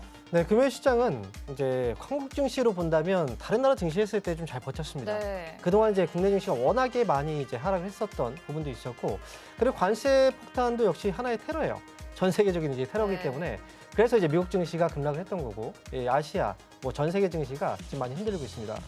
금요일장 같은 경우에는 이제 그 전날에도 역시 낙폭을 좀 많이 줄였고, 금요일장에도 연이어서 낙폭을 줄였는데 그 효과를 본다면 이제 한국 증시의 경우에는 이 미국에서 상호관세 발표를 하고 나서 이 무역 이제 그 관세가 정해졌습니다. 25%의 관세. 그리고 트럼프가 또 추가적으로 얘기했던 게 이거 그대로 받아들여라. 그러면 너희는 이제 추가적으로 관세를 더 올리지 않겠다라고 얘기했습니다. 그래서 한국의 경우에는 이거에 대해서 보복 관세를 물 건 아니고 협상을 할 거기 때문에 거기에서 이제 최대 관세폭을 이미 확인을 했다라는 측면에서 불확실성이 일단 해소가 된 거죠. 그리고 거기에서 저평가, 이 메리트가 또 있었고. 그래서 국내 증시의 경우에는 이제 이렇게 해서 이 반등폭이 다른 증시보다는 조금 더 컸다라고 보시면 될 것 같고요. 오늘도 동시효과가 좀 많이 흔들려요. 하지만 국내 한국 증시의 경우에는 다른 나라 증시보다는 오히려 조금 더 이제 빠르게 회복할 수 있는 국가 중에 하나가 아닐까 개인적으로 이렇게 좀 생각을 하고 있습니다. 그런 이유가 그러면 지금 다른 동아시아 쪽으로는 관세율이 굉장히 높잖아요. 네. 그거에 비해서 우리나라는 그래도 좀 선방해주고 있다라고 생각해서 반사 수익이 있다라고 생각하시는 건가요? 아무래도 우리나라는 협상의 카드들이 좀 있기 때문에 그래서 이제 이렇게 생각을 하고 있거든요. 그래서 조선주들 같은 경우에도 네. 이 조선과 관련된 협력, 시너지 효과도 이제 미국에서도 이야기했었던 부분이고, 최근에 LNG 같은 경우에도 이 알래스카 또 여기 투자에 대해서 한국하고 일본을 끌어들이면서 투자에 대한 이야기를 또 했었단 말이죠. 뭔가 협상의 카드를 본인들이 좀 줬어요. 그래서 여기에 맞게 협상만 제대로 해준다면 한국의 경우에는 어느 정도는 좀 선방을 해줄 수 있다는 생각을 좀 하고 있다는 거죠. 또 궁금한 게 지난주 금요일에 그래도 코스닥을 좀 지지해줬던 건 2차 전지 섹터였거든요. 에코프로 그룹주도 뭐 각각 7%, 8% 상승하는 흐름을 보였습니다. 사실 2차 전지주도 계속 지지부진한 흐름이었고 좀 실적에 대한 기대감도 없었고 투자자들의 심리 또한 떠나갔는데 금요일날 이렇게 상승했던 이유는 무엇일까요? 이거는 이제 이벤트성 반등이라고 생각을 해요. 뭔가 좋아서 올라간다기보다는 금요일 같은 경우에도 역시 이제 전날 미국 증시에서 테슬라가 급락을 했고, 하지만 급락 이후에 시간 내에서 반등이 나왔단 말이죠. 이게 이제 저가 매수 유입으로 인한 이 애프터마켓에서의 반등인데, 이걸 보고 나서 그 2차 전지 관련주들이 이제 반등을 했다라는 거예요. 오늘 같은 경우에는 그런 효과는 바로 없어졌다고 생각이 들고요. 동시 효과에서도 역시 많이 흔들리고 있습니다. 2차 전지는 여전히 우리가 이제 매수보다는 여전히 매도 쪽에 가까운 그런 흐름이고, 그다음에 공매도에서도 그동안 많이 떨어졌음에도 불구하고 공매도가 여기에 집중됐다는 건 2차 전지 업황이 앞으로도 역시 어둡다라는 거기 때문에, 단순하게 많이 떨어졌기 때문에 저가 매수로 들어간다라고 하면 오히려 위험해질 수 있다, 이렇게 말씀드립니다. 아무래도 좀 공매도 우려도 있었고 대차 잔고도 좀 상위권에 있었던 것만큼 2차 전지주 쪽으로는 지금 들어가기는 조금 위험할 수 있다라고 말씀을 해주셨습니다. 지금 예측가 보면은 코스피에서는 3% 넘게 빠지고 있고요. 코스닥에서도 2.65% 하락폭이 굉장히 큽니다. 아무래도 오늘도 좀 지지부진하게 시작을 할 것 같은데요. 그래도 지난주 목요일쯤에도 그 1%까지 낙폭을 좀 줄인다면 지금이 저가 매수의 기회다라고 말씀을 해주셨는데 실제로 좀 낙폭을 줄였거든요. 네. 그때 또 삼성전자가 조금은 최우선주로 봐야 된다라고까지 말씀을 해주셨는데 아직도 좀 유효하다고 보시나요? 생각은 바뀌진 않았어요. 그리고 오늘 같은 경우에도 동시효과에서의 흔들림을 보면요, 코스피 시장이 조금 더 커요. 이 코스피 시장과 코스닥 시장을 구분을 지어서 만약에 위험자산과 안전자산으로 본다면 지금은 위험자산 쪽에서 더 매도가 많이 나오는 게 맞아요. 그런데 위험자산이 코스닥 쪽이 오히려 변동폭이 작다라는 건 지금 이제 시장이 한국 증시로 봤을 때는 오히려 기회라고 생각을 좀 하고 있는 것 같다라고 보고요. 그리고 이 삼성전자 같은 경우에는 워낙에 지금 악재들이 많이 있었고, 그리고 국내 증시를 대표하는 주식이거든요. 만약에 지수가 올라가게 된다면 1순위로 매수가 들어올 수 있는 건 삼성전자밖에 없어요. 네. 그래서 지금 같은 경우에는 오늘 일단 낙폭이 좀 있을 수 있어요. 그렇지만 이 변동성의 이 폭은 상대로 조금 더 빨리 회복을 할 수 있고, 그리고 이 회복할 때는 아무래도 대표주가 올라가 줘야 됩니다. 그래서 지금은 이제 지난주에 그 최저점이 아닐 수도 있지만, 하지만 최저점 부근에서 움직임이 좀 나와줄 거라고 생각합니다. 좀 모아가는 전략으로도 가져가도 괜찮을 것 같다라는 생각을 해봅니다. 근데 내일 우리 삼성전자의 잠정 실적이 또 발표가 되잖아요. 이게 네. 또 잘 나온다면 이런 반등에 좀 여력이 있을까요? 삼성전자는 실적이 좋아질 것 같아 보이지는 않아요. 지금 예측도 역시 마찬가지고요. 지금 HBM 반도체의 그 엔비디아 납품도 계속 지연이 됐었고, 이 부분도 실적이 좀 악영향을 줄 것 같고요. 그리고 전반적으로 이제 업황 자체가 좋지 않았기 때문에 삼성전자는 실적이 좀 좋지 않을 거라고 다들 예상을 하고 있습니다. 그런데 이 예상을 했던 것과 부합한다면 불확실성 해소가 되는 거예요. 그리고 이미 안 좋다는 걸 계속 알고 있었기 때문에 삼성전자의 경우에는 뭐 이걸 이제 삼성전자를 지금 사라 이렇게 적극적으로 권해드리는 건 아니지만, 이번에는 이제 실적에 대한 어떤 불안감도 해소가 된다라고 한다면 이미 어느 정도 악재는 좀 많이 반영이 되었다라고 볼 수가 있겠죠. 그래서 실적이 좀 부진한다고 하더라도 너무 큰 쇼크가 나오지 않는 이상 삼성전자 쪽은 오히려 실적 발표 이후에 좀 매수가 몰릴 수도 있다, 이렇게 볼 수가 있겠습니다. 근데 또 베트남에서 이런 이야기가 있습니다. 대미 관세율을 0%를 제시했다라는 이야기가 나왔습니다. 사실 우리나라 기업들이 베트남에 좀 공장들이 많은 만큼 좀 타격을 많이 받을 것이다라는 이야기가 있었는데 이렇게 0%면 조금은 긍정적인 이유로 봐도 될까요? 지금 이제 베트남 쪽에 우리나라 공장들이 많이 진출을 했었어요. 네. 원래 이제 중국 쪽으로 왔었다가 중국에서 워낙에 좀 마음대로 바꾸다 보니까, 그래서 상대적으로 좀 더 메리트가 있는 베트남 쪽으로 이동을 하게 된 거죠. 삼성전자하고 LG전자 뭐 많은 기업들이 이제 거기 가 있는데, 지금 관세율을 본다면 베트남이 미국에 수출하고 있는 관세율도 굉장히 높아요. 그 비중 자체가 높죠.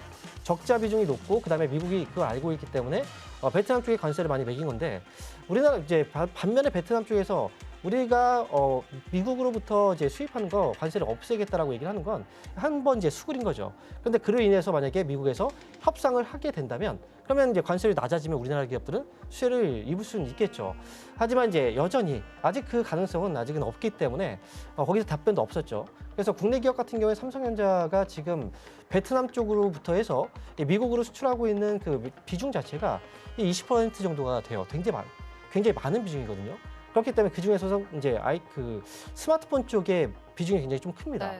그래서 삼성전자도 역시 타격을 받을 수 있다라고 보는 거고 LG 같은 경우에도 역시 마찬가지고 많은 기업들이 거기에 들어가 있기 때문에 일단 이 부분은 조금 더 이제 점검이 필요하다 이렇게 말씀드리도록 하겠습니다.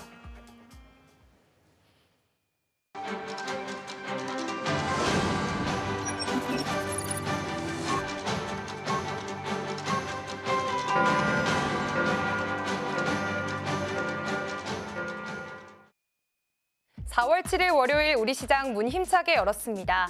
지난 한 주 굉장히 긴 터널을 지나온 듯 했습니다. 그리고 그 터널의 마침표 끝에는 결국 마침표가 찍히기도 했는데요.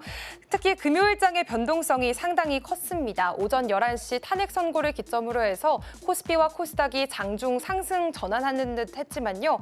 그래도 오후 들어서 다시 낙폭을 키우면서 코스피는 결국 하락 마감한 모습이었고요. 반면에 코스닥은 막판 반등에 소화하면서 결국 선전했던 하루를 보였습니다.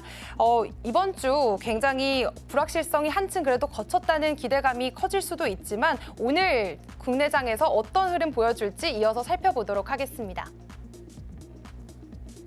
네, 코스피와 코스닥 지난주에 있었던 대형 이벤트들에 여전히 좀 위축되는 모습 보여주고 있습니다. 코스피는 4.31% 크게 하락하면서 2,359포인트 선 지나가고 있고요. 2,400포인트가 깨진 모습 확인해 볼 수 있겠습니다. 코스닥 역시 2.96% 하락하면서 667선 지나가고 있는 모습입니다. 그렇다면 이어서 코스피 시가총액 상위 종목 1위부터 5위 살펴보겠습니다. 네, 역시나 모든 종목들의 파란불이 켜진 상태입니다. 특히 삼성전자와 SK하이닉스 반도체 투탑들의 좀 하락률이 굉장히 큰 모습 확인해 볼 수가 있겠는데요. 또 지난밤 필라델피아 반도체 지수가 7.6% 하락 마감한 모습도 살펴볼 수 있습니다. 그렇기 때문에 국내 반도체주들에게도 영향을 미쳤다는 점 확인해 볼 수가 있겠고요.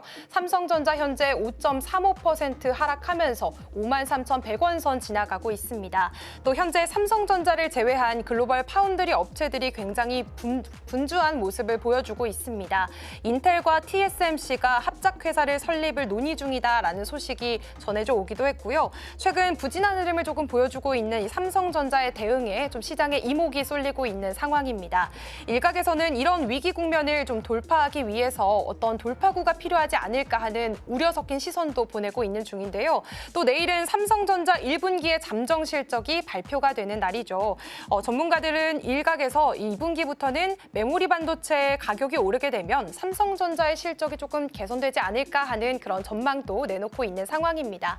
또 SK하이닉스 살펴보시면 6.26%대 낙폭이 굉장히 큽니다. 현재 17만 800원 선 지나가고 있는 모습인데요. 지금 18만 원 선 무너지는 모습 보여주고 있습니다. 또 트럼프가 반도체도 추가 관세를 부과할 수 있다라는 언급이 나오게 되면서 투심이 많이 위축된 모습 보여지고 있고요. 관세 리스크로 인해서 미국에 있는 대형 기술주들이 많이 조정을 받았고 이로 인해서 SK하이닉스가 HBM을 납품하고 있는 엔비디아도 관세 폭탄에서 벗어나지 못할 것이다라는 우려감과 함께 SK하이닉스 굉장히 큰 낙폭 기록하고 있는 거 확인해 볼 수 있습니다. 다음으로 LG에너지솔루션 살펴보겠습니다. 3.34% 하락하면서 31만 8천 원 선에서 거래가 되고 있는데요.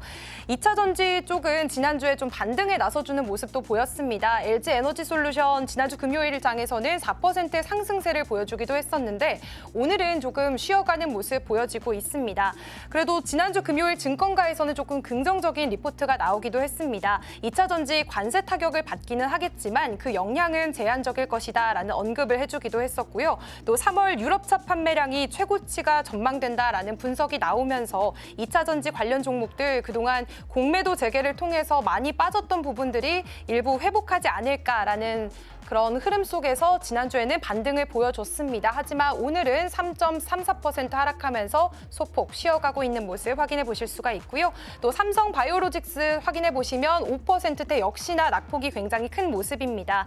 지난주 이 트럼프 관세 폭탄에서 의약품이 좀 제외가 되면서 많이 올랐던 삼성 바이오로직스였는데요. 하지만 차익 매물 소화 과정을 거치면서 4% 가까이 빠진 모습, 그리고 5% 가까이 오늘 또 역시나 빠진 모습 확인해 볼 수 있겠고요. 현대차도 현재 4.5% 빠지면서 18만 3,100원 선에서 거래가 되고 있습니다. 다음으로 6위부터 10위도 살펴보시죠.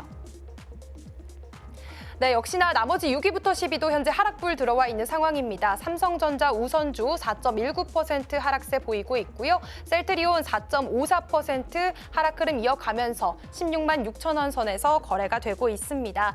지난주에는 그래도 이 제약 바이오주들이 이 관세 영향에서 조금은 벗어나지 않을까라는 분석 때문에 조금 상승세 보여주기도 했었는데 셀트리온 역시나 오늘 하락 흐름에서 벗어나지 못한 모습이고요. 기아도 현대차의 흐름에 이어서 4.35% 떨어진 모습입니다.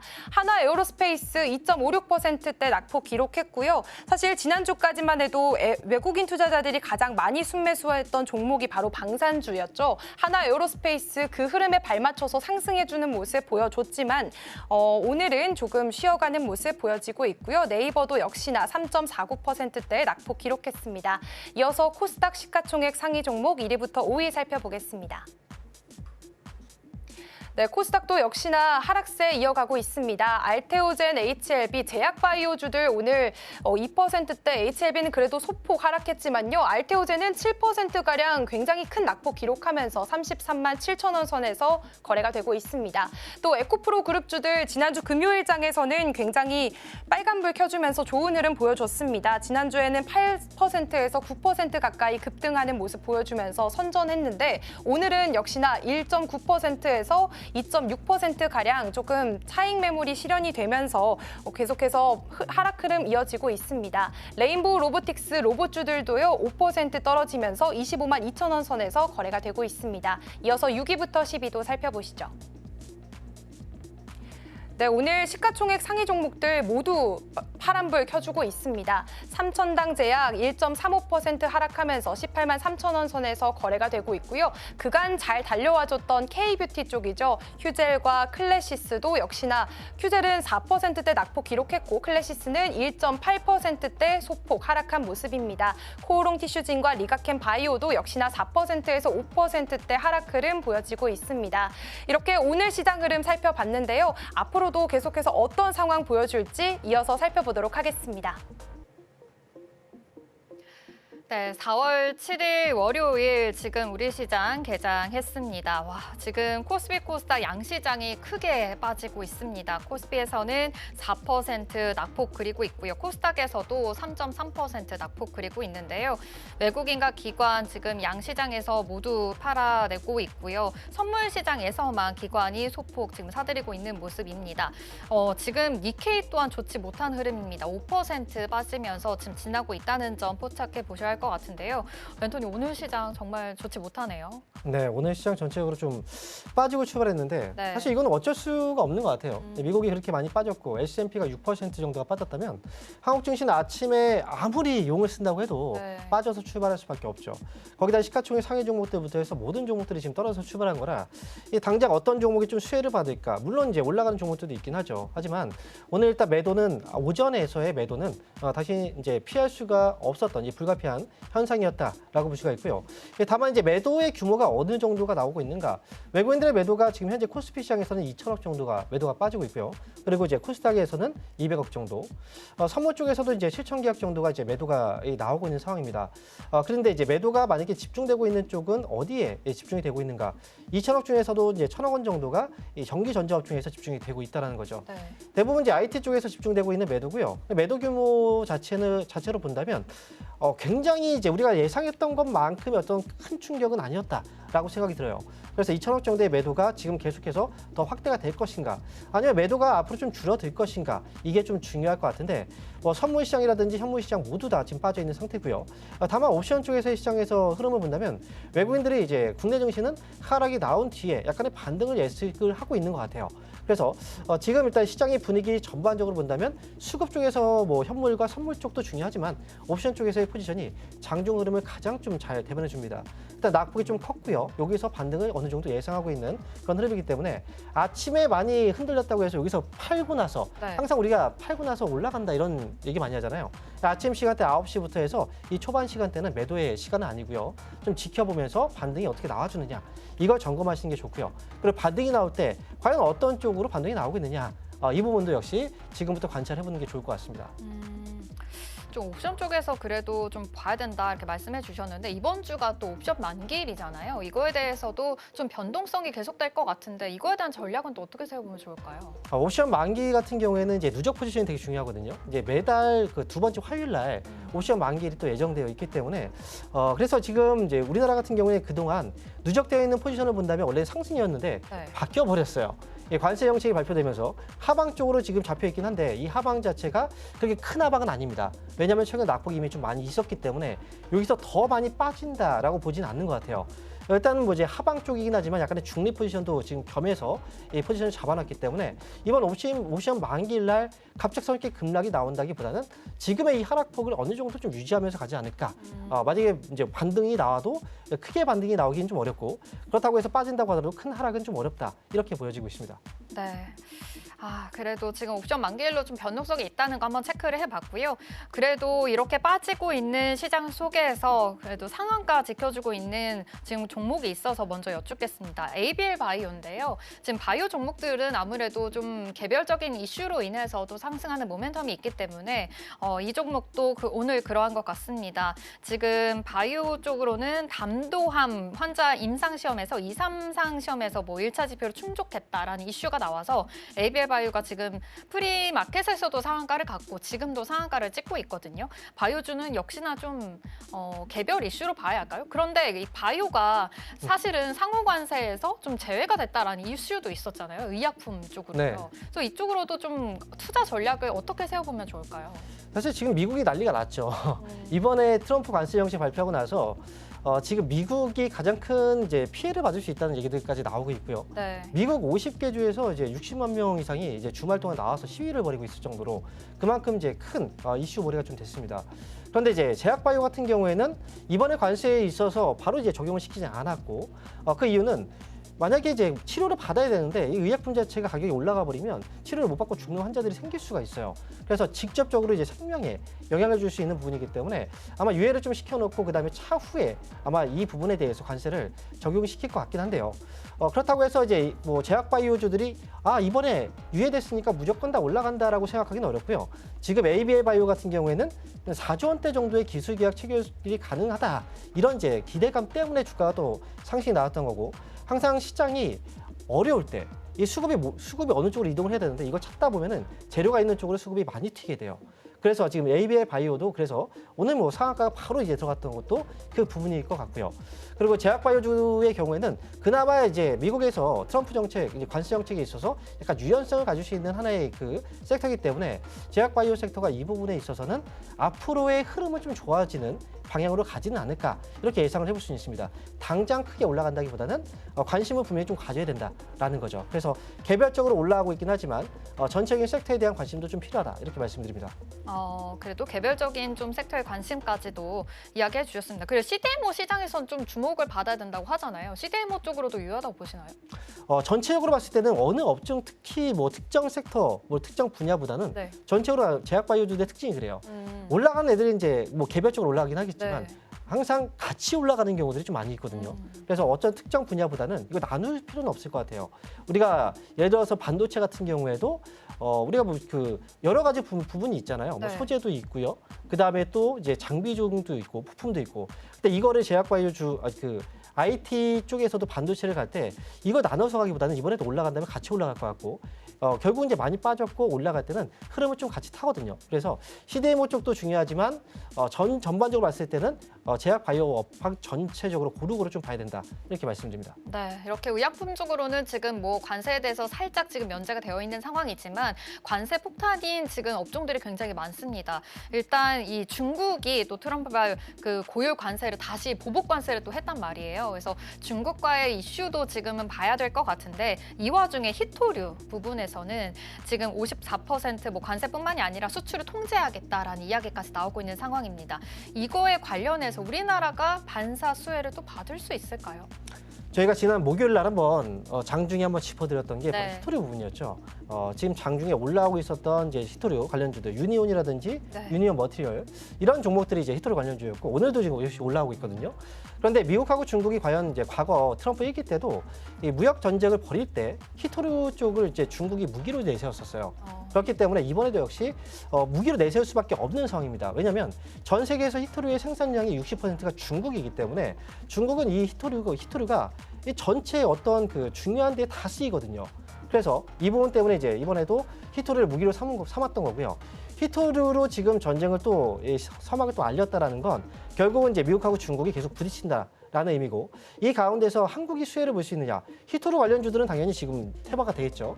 테마화돼서 올라갈 수 있는 부분이 있고 하지만 중국하고 미국이 좀 싸울 때 중국이 한국한테 손을 내밀었던 적들이 많이 있었어요. 이길 때도 역시 그랬고 그러면서 문호를 개방하고 한한령의 해제에 대한 어떤 부분들도 좀 풀어주고 이런 것들이 있었기 때문에 그래서 중국 관련주들에 대해서는 지금 앞으로 좀 관심을 계속 가져야 된다라는 부분을 말씀드렸던 거고 그래서 에타 관련주들도 역시 역시 중국 관련주이기도 하고요. 게임 같은 경우에도 이 판호를 만약에 또 발효를 해준다면 관련주들이 또 올라갈 수 있는 부분이 있고 그 다음에 또 추가적으로 본다면 이제 저희가 카지노 관련주들도 얘기했었죠.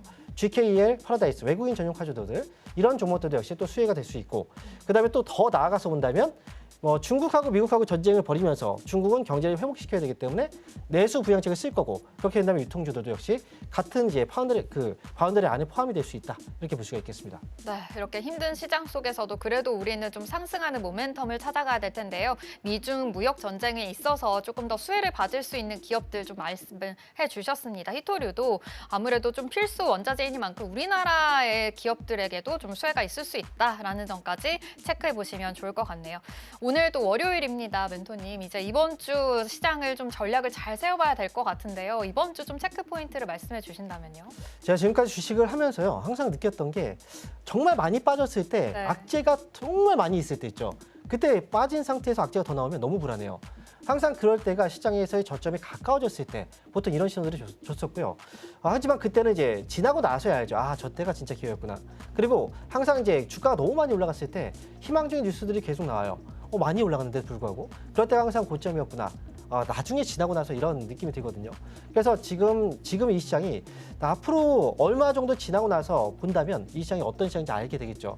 하지만 공포감이 가득했을 때 사람들은 이제 매도를 하게 되고 이 매도로 인해서 그 다음에 주가가 올라가 버리게 된다면 내가 팔았을 때 그 가격보다 높은 가격이라서 못 사요. 그래서 지금은 이런 실수를 반복하지 않았으면 좋겠고요. 지금은 매도의 장이 아니라 조금 기다려 봐야 되는 장입니다. 그래서 만약에 낙폭을 좀 줄여나가게 된다면 지금은 앞으로 2025년도에 가장 중요한 그 전략을 세워야 될 때고 그래서 중요한 시기라는 걸 여러분께서 꼭 기억하셨으면 좋겠습니다. 네, 뭐 공포에 사고 환희에 팔아라라는 말이 있잖아요. 좀 이런 말 얘기해 주시면서 아무래도 지금은 조금 관망세로 지켜보시면 좋을 것 같다라고도 말씀해 주셨습니다. 스탁 포인트는 여기서 마무리하도록 할게요. SCTV 황민영 멘토와 함께했습니다. 고맙습니다. 감사합니다.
네, 캐스팅콜로 이어가 보도록 하겠습니다. 오늘 시장 상황에 대해서 좀 더 자세하게 분석해 보면서 전략 세워보겠습니다. 오늘은 키움코시 연구소의 변영인 대표와 함께하겠습니다. 어서 오세요. 네, 반갑습니다. 네, 안녕하세요.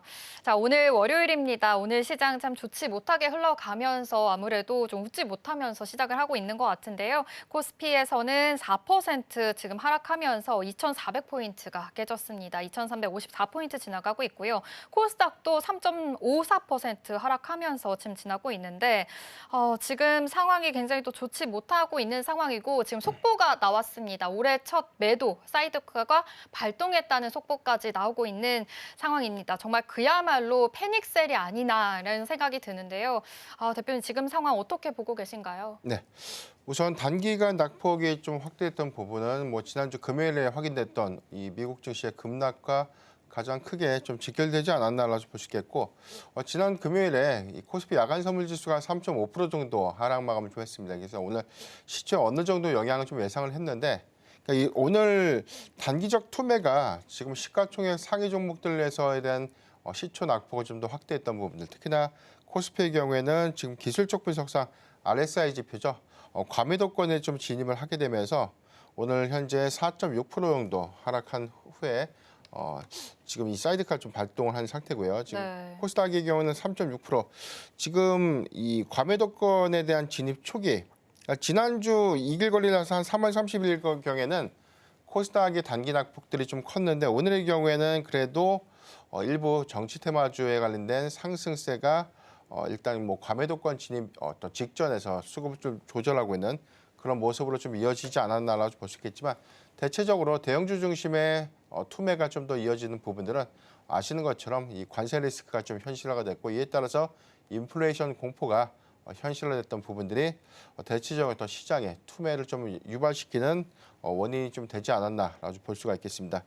대체적으로는 지금 수급 동향을 봤을 때도 지금 외인의 현선물 매도세 이전의 어떤 패닉셀 장세와는 좀 다르게 매도량들이 이전 데이터보다는 좀 크지는 않습니다. 다만 전체적으로는 투심이 좀 크게 위축된 상태에서 소량의 투매 물량만으로도 오히려 추세의 어떤 저점을 좀 이탈하는 그런 흐름을 좀 유발하고 있다라고 좀 볼 수 있겠고 지금 선물 시장에서도 미결제 약정 건수가 한 27만 건. 이 부분은 단기적으로는 어떤 숏 포지션보다는 롱 포지션 전략적으로는 유지해 보이는 것처럼 보이는데 일단 오늘 이후에 어떤 투매 양상 부분들, 수급 쪽의 어떤 기조가 좀 가장 중요한 어떤 체크 포인트가 좀 되지 않을까.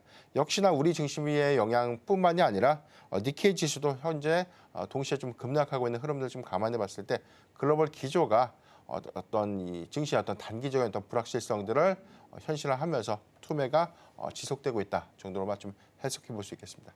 네, 진짜 말씀해 주신 대로 지금 니케에서는 8% 넘게 빠지고 있고요. 지금 우리 시장도 코스피에서 매도 지금 급락이 이어지면서 지금 5분간 또 사이드카가 발동했다는 소식까지 또 전해드렸습니다. 지금 코스피, 코스닥 양시장 크게 빠지고 있는데 그 와중에 아무래도 코스피에서 지금 그 반도체 투톱이죠. 삼성전자, SK하이닉스도 4%, 6% 낙폭을 그리고 있습니다. 좀 오늘 시장 굉장히 또 안 좋을 거라고 예상이 되는데 아무래도 관세 전쟁이 좀 계속된 만큼 그 우려가 더 큰 것으로 보입니다. 오늘 반도체 쪽으로도 계속해서 좀 안 좋은 흐름 보이고 있는 것 같은데요. 내일 또 삼성전자 또 실적이 또 나오잖아요. 그거에 대한 영향도 뭐 오늘 받을 수 있을까요? 전략을 좀 세워본다면요. 사실 오늘 시장은 어떤 개별적인 어떤 이슈가 전혀 통하지 않는 시장 네. 정도로 해석하는 게 명확할 것 같아요. 지금 악재를 좀 유발시킨다는 어떤 표현들보다는 네. 지금 시가총액 상위 종목들에 대한 투매 유발들은 뭐 거의 평균적으로 4% 이상 전체적으로 좀 하락을 하고 있기 때문에 네. 특정 sek터의 어떤 노이즈가 더 재차 좀 부각이 돼서 급락 흐름들이 더 이어지는 그런 모습들은 좀 아니고 다만 지금 삼성전자와 SK하이닉스가 4.4% 그리고 6.2% 정도 하락하고 있는 어떤 흐름들은 지금 이 상호관세 품목에서 좀 제외됐던 반도체가 다시금 품목별 관세의 영향들이 재차 좀 부연될 수 있는 그런 영향들이 현실화가 좀 됐다는 부분들의 일부는 좀 투매량들이 좀 더 과하게 좀 반영되고 있는 모습으로 좀 판단이 좀 되고 있겠고 다만 좀 전체적인 어떤 기조들이 해당되는 노이즈를 좀 상당히 좀 선반영했음에도 불구하고 여러 차례 이 관세가 좀 가져오고 있는 인플레이션에 관련된 상방 우려가 여기에 동반되고 있는 경기 침체 시그널들이 투심을 좀 억제시켰던 요인이 좀 되지 않을까라고 볼 수 있겠고 주말 새 나왔던 많은 메시지들이 좀 상대적으로 불확실성들을 좀 키우고 있는 그런 모습들인데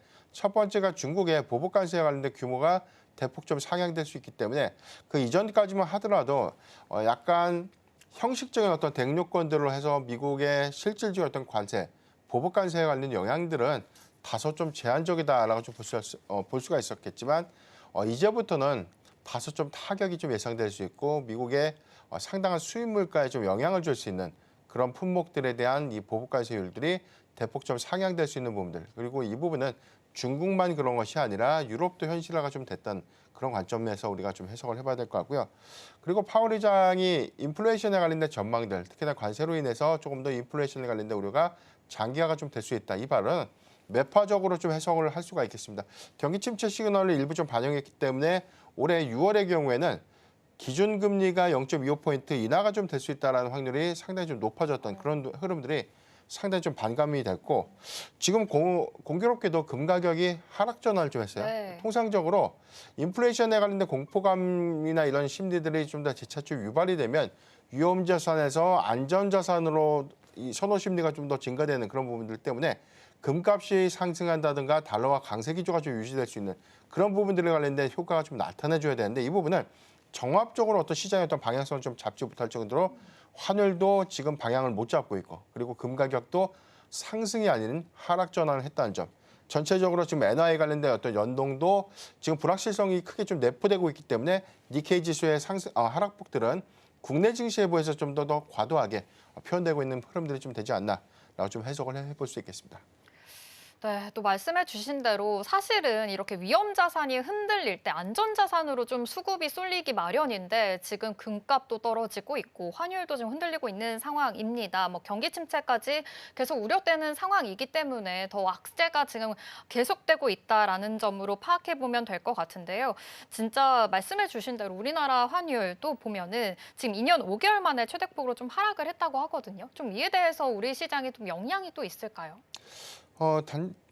단기적으로는 좀 환율의 어떤 방향성들은 네. 지금 이 정치 리스크가 완화됐다. 그러니까 이 부분은 뭐 조기 대선이 뭐 현실화가 됐죠. 이제 그랬음에도 불구하고 지금 환율의 명확한 하방 부분에 대한 방향성을 좀 잡지 못했다 정도로 해석하면 좋을 것 같고 최근 2거래일간 상승을 했습니다. 그러니까 하락폭을 모두 다 좀 만회하는 그런 모습들 좀 보여주고 있기 때문에 지금 환율의 어떤 기조 부분들은 지금 이 관세가 주는 상당한 어떤 영향도에 하에서 조금 더 그 추이를 지켜봐야 될 것 같고 다만 대체적으로는 지금 뭐 국내의 어떤 환율 리스크 영향들보다는 개별적으로 지금 시장의 어떤 주축이 좀 될 수 있는 그래서 뭐 금 가격도 가장 중요한 어떤 단서가 좀 될 수 있겠는데 금 가격도 좀 하락을 좀 전환했었고 국채 금리도 역시나 급락을 하고 있는 그런 모습들이기 때문에 일단 뭐 관세 관련돼서 뭐 오늘 제가 방송 전에 좀 들어왔을 때 속보를 좀 확인했던 내용들은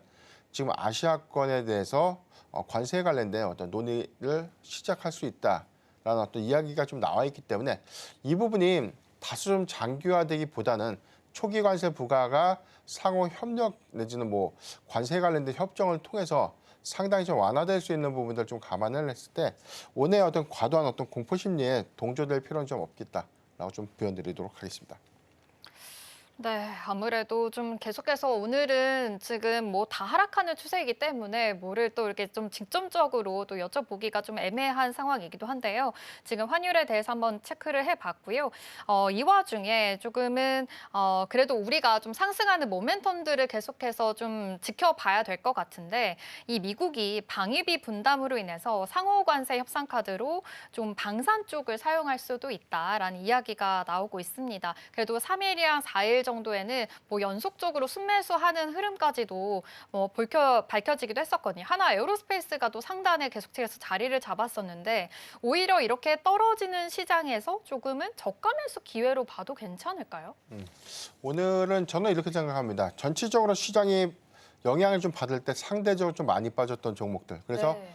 일단 이 관세 리스크 때문에 어느 정도 선방을 하면서 추세를 좀 맞췄던 그런 종목들의 경우에는 오히려 관세 리스크가 좀 완화되는 구간에 차익 매물이 좀 강하게 좀 나올 수 있다는 점을 좀 명심하면 좋을 것 같고 그렇다면 우리가 반대로 투자 포인트 관점에서 좀 해석해 볼 수 있는 포인트는 저는 오히려 이 오늘 시총 상위 종목들 중에서 반도체 섹터죠. 좀 삼성전자라든가 SK하이닉스 단기적으로 지금 RSI 지표에서 과매도권 진입 초기이기 때문에 일단 이전의 상승폭을 되돌렸던 흐름들 이 부분은 모멘텀의 어떤 훼손이라든가 뭐 업황의 어떤 우려감들은 좀 아니었기 때문에 종합적인 내용들에 대한 단기 낙폭이 큰 그런 종목들의 경우에는 오히려 저가 매수의 기회를 좀 활용할 수 있겠다 정도로 좀 해석할 수 있겠고요. 삼성 바이오로직스 같은 종목들이 오히려 트럼프 관세 관련된 리스크에서 다소 좀 완화될 수 있는 어떤 기대 요인들이 오늘 5%대 하락으로 인해서 저는 뭐 가장 매수하기 좀 좋은 구간까지 좀 내려왔다라고 좀 해석해 볼 수 있기 때문에 특정해서 관세 리스크가 좀 현실화되기 때문에 관세 프리존 관련된 뭐 조선이라든가 방산 그리고 뭐 엔터라든가 중국 소비주라든가 이런 섹터들 그리고 뭐 경기 방어주라고 해서 우리가 통신이라든가 뭐 금융 이런 종목들에 매수를 해야지라고 좀 판단하기보다는 네. 상대적으로 낙폭이 좀 컸던 종목들의 어떤 성장성이라든가 어떤 이익 모멘텀이 훼손되지 않은 그런 종목들의 경우에는 편안하게 좀 매수하면서 오늘의 어떤 이 매수를 좀 기회로 해서 오히려 추세가 좀 반등하는 구간을 활용하는 것도 좀 좋은 투자 전략이 좀 되지 않을까 좀 판단되고 있습니다. 네, 오늘같이 좀 떨어지는 날에는 이렇게 과매도 구간에 있는 종목들을 지켜보면 좋을 것 같다. 그중에서도 삼성 바이오로직스를 말씀해 주셨는데요. 또 공장 가동률도 상승하고 있고 수주 계약들도 계속해서 늘어나고 있기 때문에 좀 올해는 성장률이 좋을 것으로 또 증권가에서도 예측을 하고 있습니다. 이 점 삼성 바이오로직스까지 말씀해 주셨다는 거 체크 포인트로 해보고요.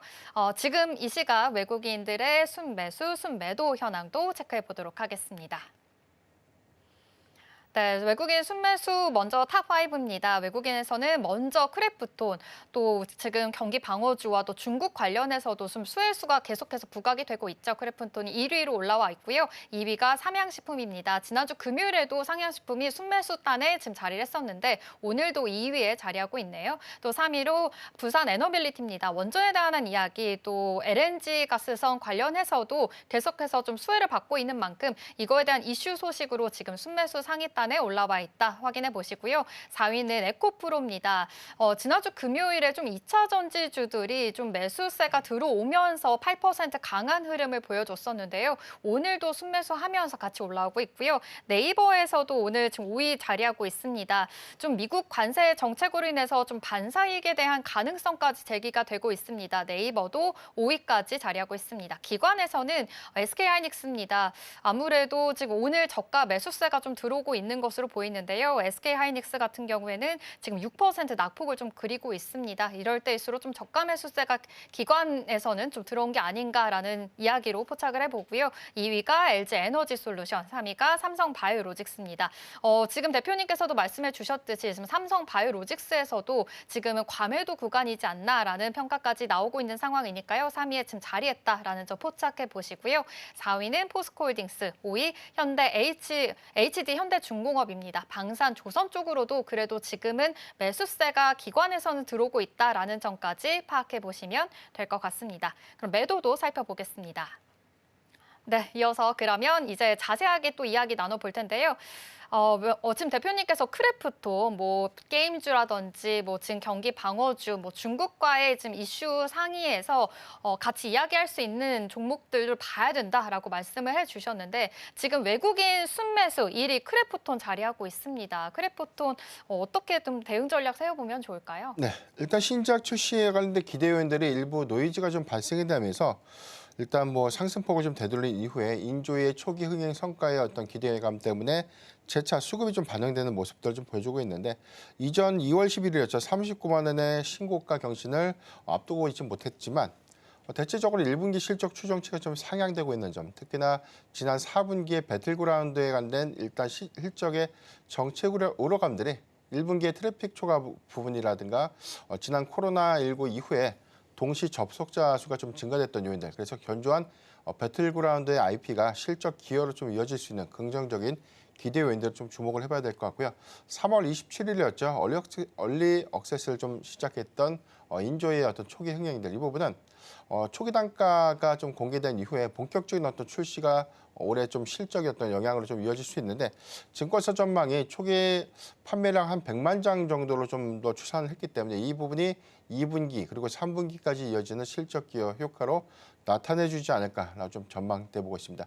1분기 견조한 IP 호조로 인해서 1분기에도 역시나 사상 최대 실적 달성이 좀 유력하다는 점 참고하면 좋을 것 같고요. 2분기에는 신작 효과가 반영되는 증인 모멘텀을 우리가 좀 주시를 좀 해봐야 될 것 같은데 해당되는 기조가 1분기 실적의 어떤 시장 어떤 추정치를 좀 상회하는 그런 모습들을 확인할 수 있었다면 이전 신고가는 충분히 좀 경신이 가능할 수 있는 어떤 구간이 좀 되지 않을까라고 보시겠고 올해 2분기 이후에 추가적으로 좀 공개될 수 있는 다크앤다커 모바일이라든가 이런 신작 2종의 출시 그리고 이에 따른 초기 흥행 성과도 계속해서 좀 주시해봐야 되는 모멘텀이 좀 되지 않을까라고 좀 판단해 보겠습니다.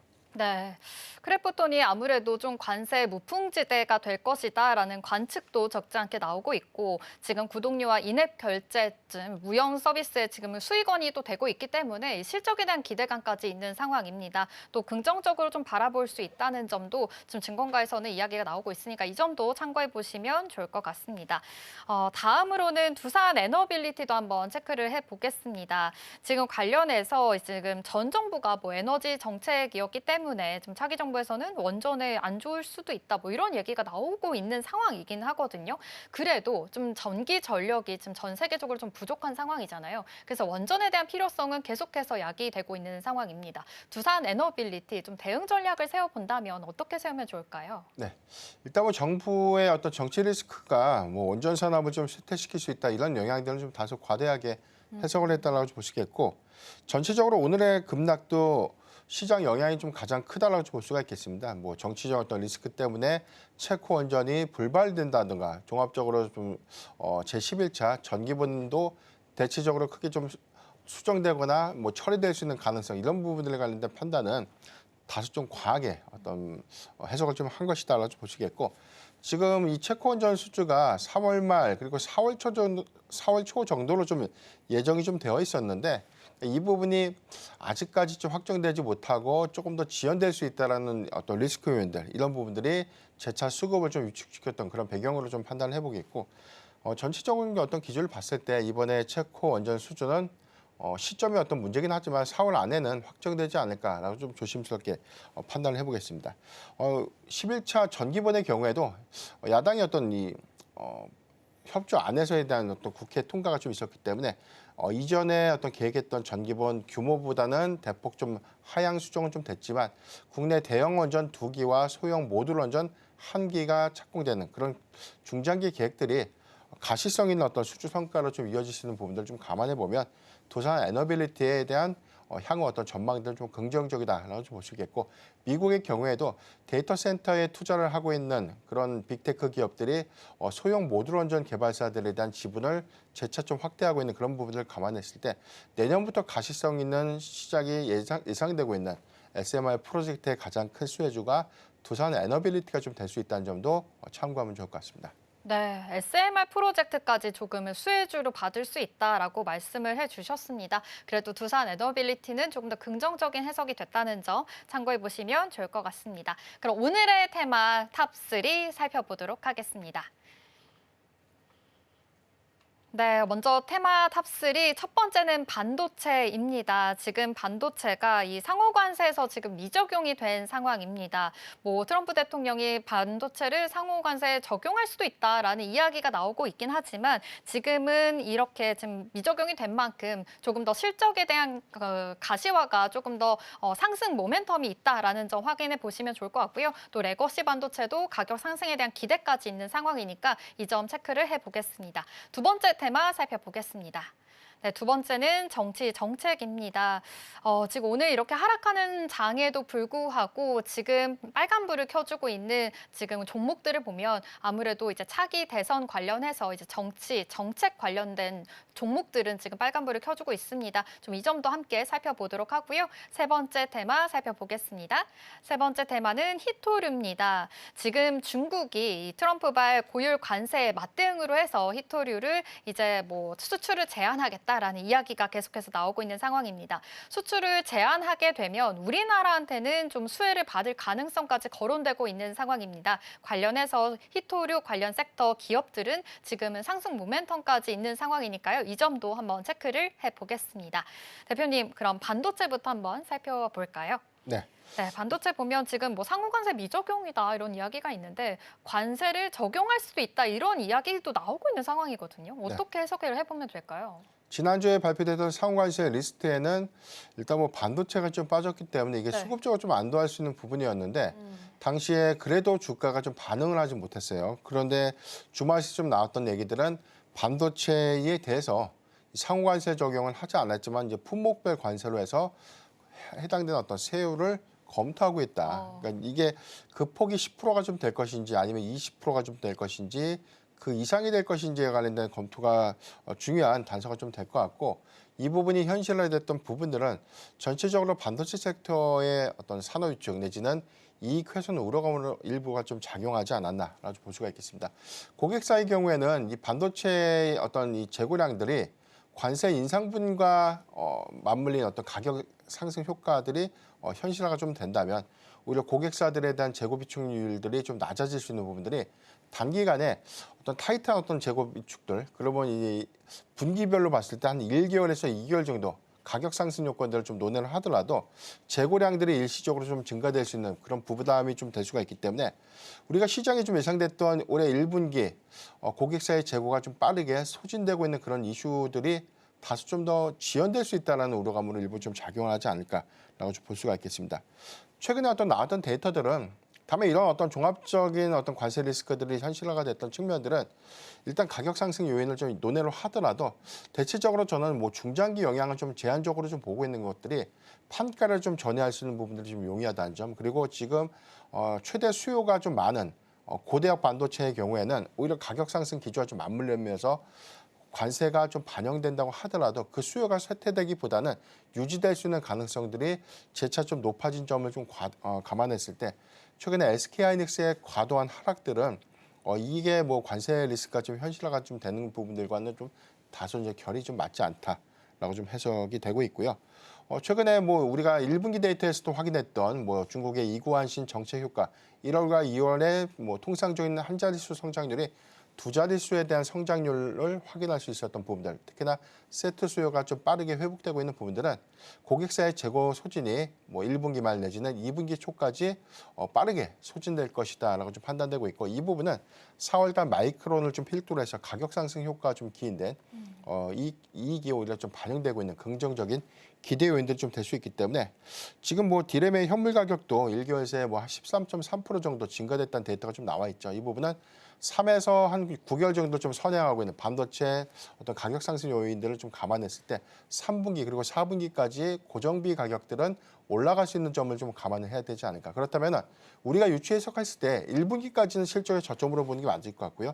2분기부터 종합적인 실적 개선 부분 그리고 하반기 명확한 실적 개선 내지는 확장 관점에서에 관련된 증익 모멘텀을 우리가 좀 주목을 해봐야 되는데 이런 부분들은 관세 리스크가 좀 일시적인 영향이들이다라는 어떤 전제하에서 하반기 업황 회복에 관련된 관점을 조금 더 반영시켜야 되지 않을까라고 좀 판단하고 있습니다. 네. 근데 이런 이야기가 있더라고요. 대만 TSMC가 뭐 인텔과 합작 회사를 설립하겠다. 그래서 업계들은 뭐 올게 왔다. 이렇게 지금 반응을 보이고 있는데 지금 파운드리 관련해서도 혹시 뭐 삼성전자라든지 SK하이닉스에게 좀 전략을 세워볼 수 있는 게 있을까요? 네. 일단 이 부분은 확정된 것은 아니고요. 이전부터 지금 미국이 TSMC를 좀 압박하면서 인텔에 관련돼서 합작법이나 관련된 부분들을 정부가 좀 제한했다. 그리고 크게는 TSMC가 인텔의 미국 공장을 좀 인수를 종용했다. 그래서 인수를 좀 검토하고 있다라는 카더라가 계속해서 좀 재차 양산되고 있는 부분들이기 때문에 이 부분이 최종적으로 좀 확정됐는지 여부는 조금 더 팩트 체크를 좀 해봐야 될 것 같다 정도로 좀 해석을 좀 해볼 수가 있겠고요. 지금 TSMC가 인텔의 어떤 이 합작 법인을 좀 만들고 있는 그런 과정들이 현재 관점에서 또는 뭐 이해관계적 측면에서 봐도 실익이 없습니다.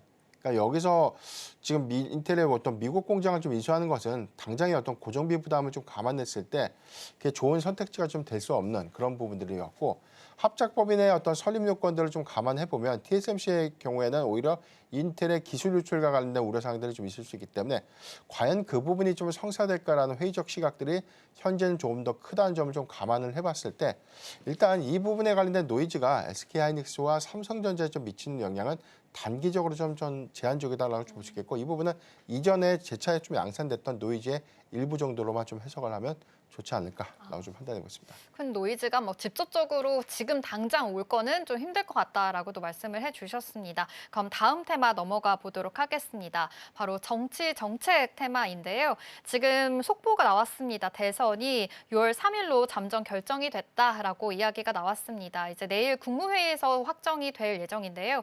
그러다 보니까 이제 차기 대선에 관한 지금 시선이 많이 쏠리고 있는 상황입니다. 뭐 일자리라든지 지역 화폐, 뭐 개헌, 뭐 저출산 관련된 이제 정책 관련주들이 계속해서 지금은 상승세를 지금 타고 있는 상황이거든요. 이렇게 힘든 시장 속에서도 조금은 우리에게 빨간불을 켜줄 수 있는 좀 종목이지 않을까라는 생각이 드는데 대표님 어떻게 생각하시나요? 네, 시장의 수급이 특히나 시가총액 상위 종목들의 투매가 지속되고 있고 해당되는 단기적 유동 자금은 상당히 좀 테마성을 좀 띠고 있는 정치 테마주에 좀 유입될 수밖에 없는 현재는 좀 환경이 좀 그렇다라고 좀 해석해 볼 수 있겠고, 다만 인맥주의 경우에는 지금 과거 우리가 학습 효과가 좀 있었죠. 인맥주의 경우에는 계속해서 특정 어떤 펀더멘탈과는 좀 무관한 수급의 연속성들은 단순하게 돈이 돈을 움직이는 그런 흐름들 정도로만 좀 해석하면 좋을 것 같고요.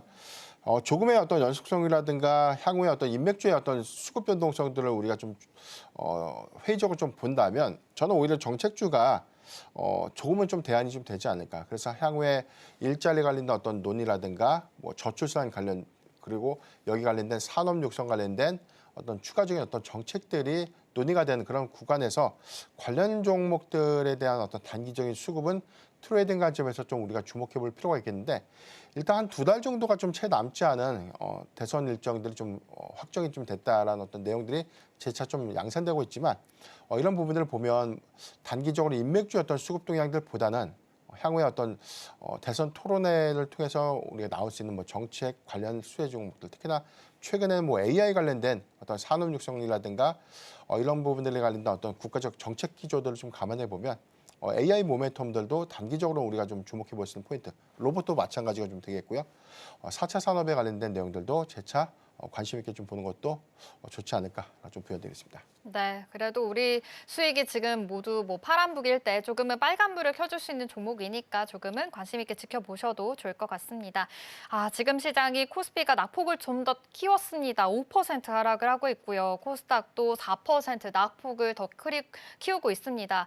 월요일 시장 좀 좋지 못하게 흘러가고 있는데요. 오늘 또 월요일이다 보니까 좀 앞으로의 또 시장 파악을 또 전략을 잘 세워야 할 것 같습니다. 특히 마지막으로 또 오늘 이번 주 아니면 이번 주와 오늘 시장의 전략을 좀 세워주신다면요. 네, 저는 오늘 정도로 상당한 조정을 좀 선반영했다라고 볼 수 있는데, 지금 오전장보다는 오후장이 반등 여건들을 좀 주시를 좀 해봐야 될 것 같고, 시장 상위들 보면 일본의 낙폭이 확대됐던 부분들 때문에 우리가 그 갭을 맞추기 위해서 조금 더 하락한다라고 좀 보기는 어려울 것 같아요.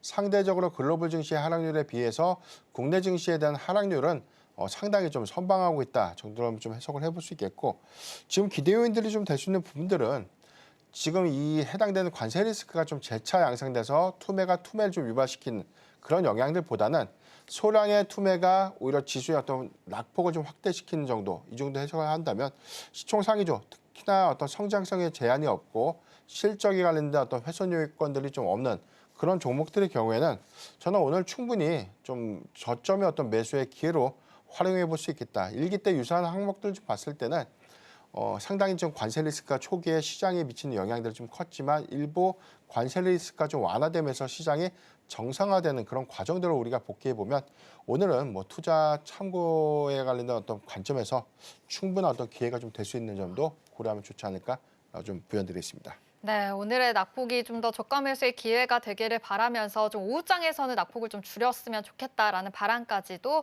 말해보도록 하겠습니다. 오늘 캐스팅콜은 여기서 마치도록 할게요. 기업공시 연구소의 변영인 대표와 함께했습니다. 고맙습니다.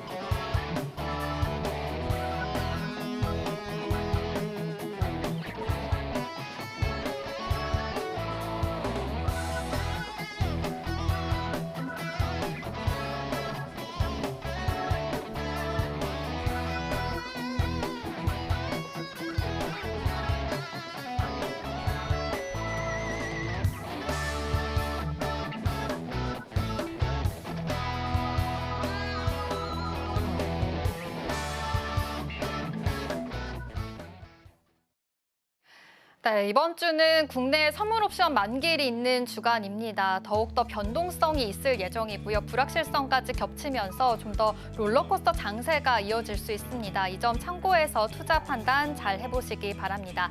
출발 증시와이드가 준비한 소식은 여기까지입니다. 본 방송에서 제공하는 정보는 투자 판단을 위한 조언일 뿐 해당 종목의 가치와 수익률을 보장하지 않습니다. 다음 이 시간에도 알찬 소식으로 찾아오겠습니다. 함께해 주신 여러분 고맙습니다.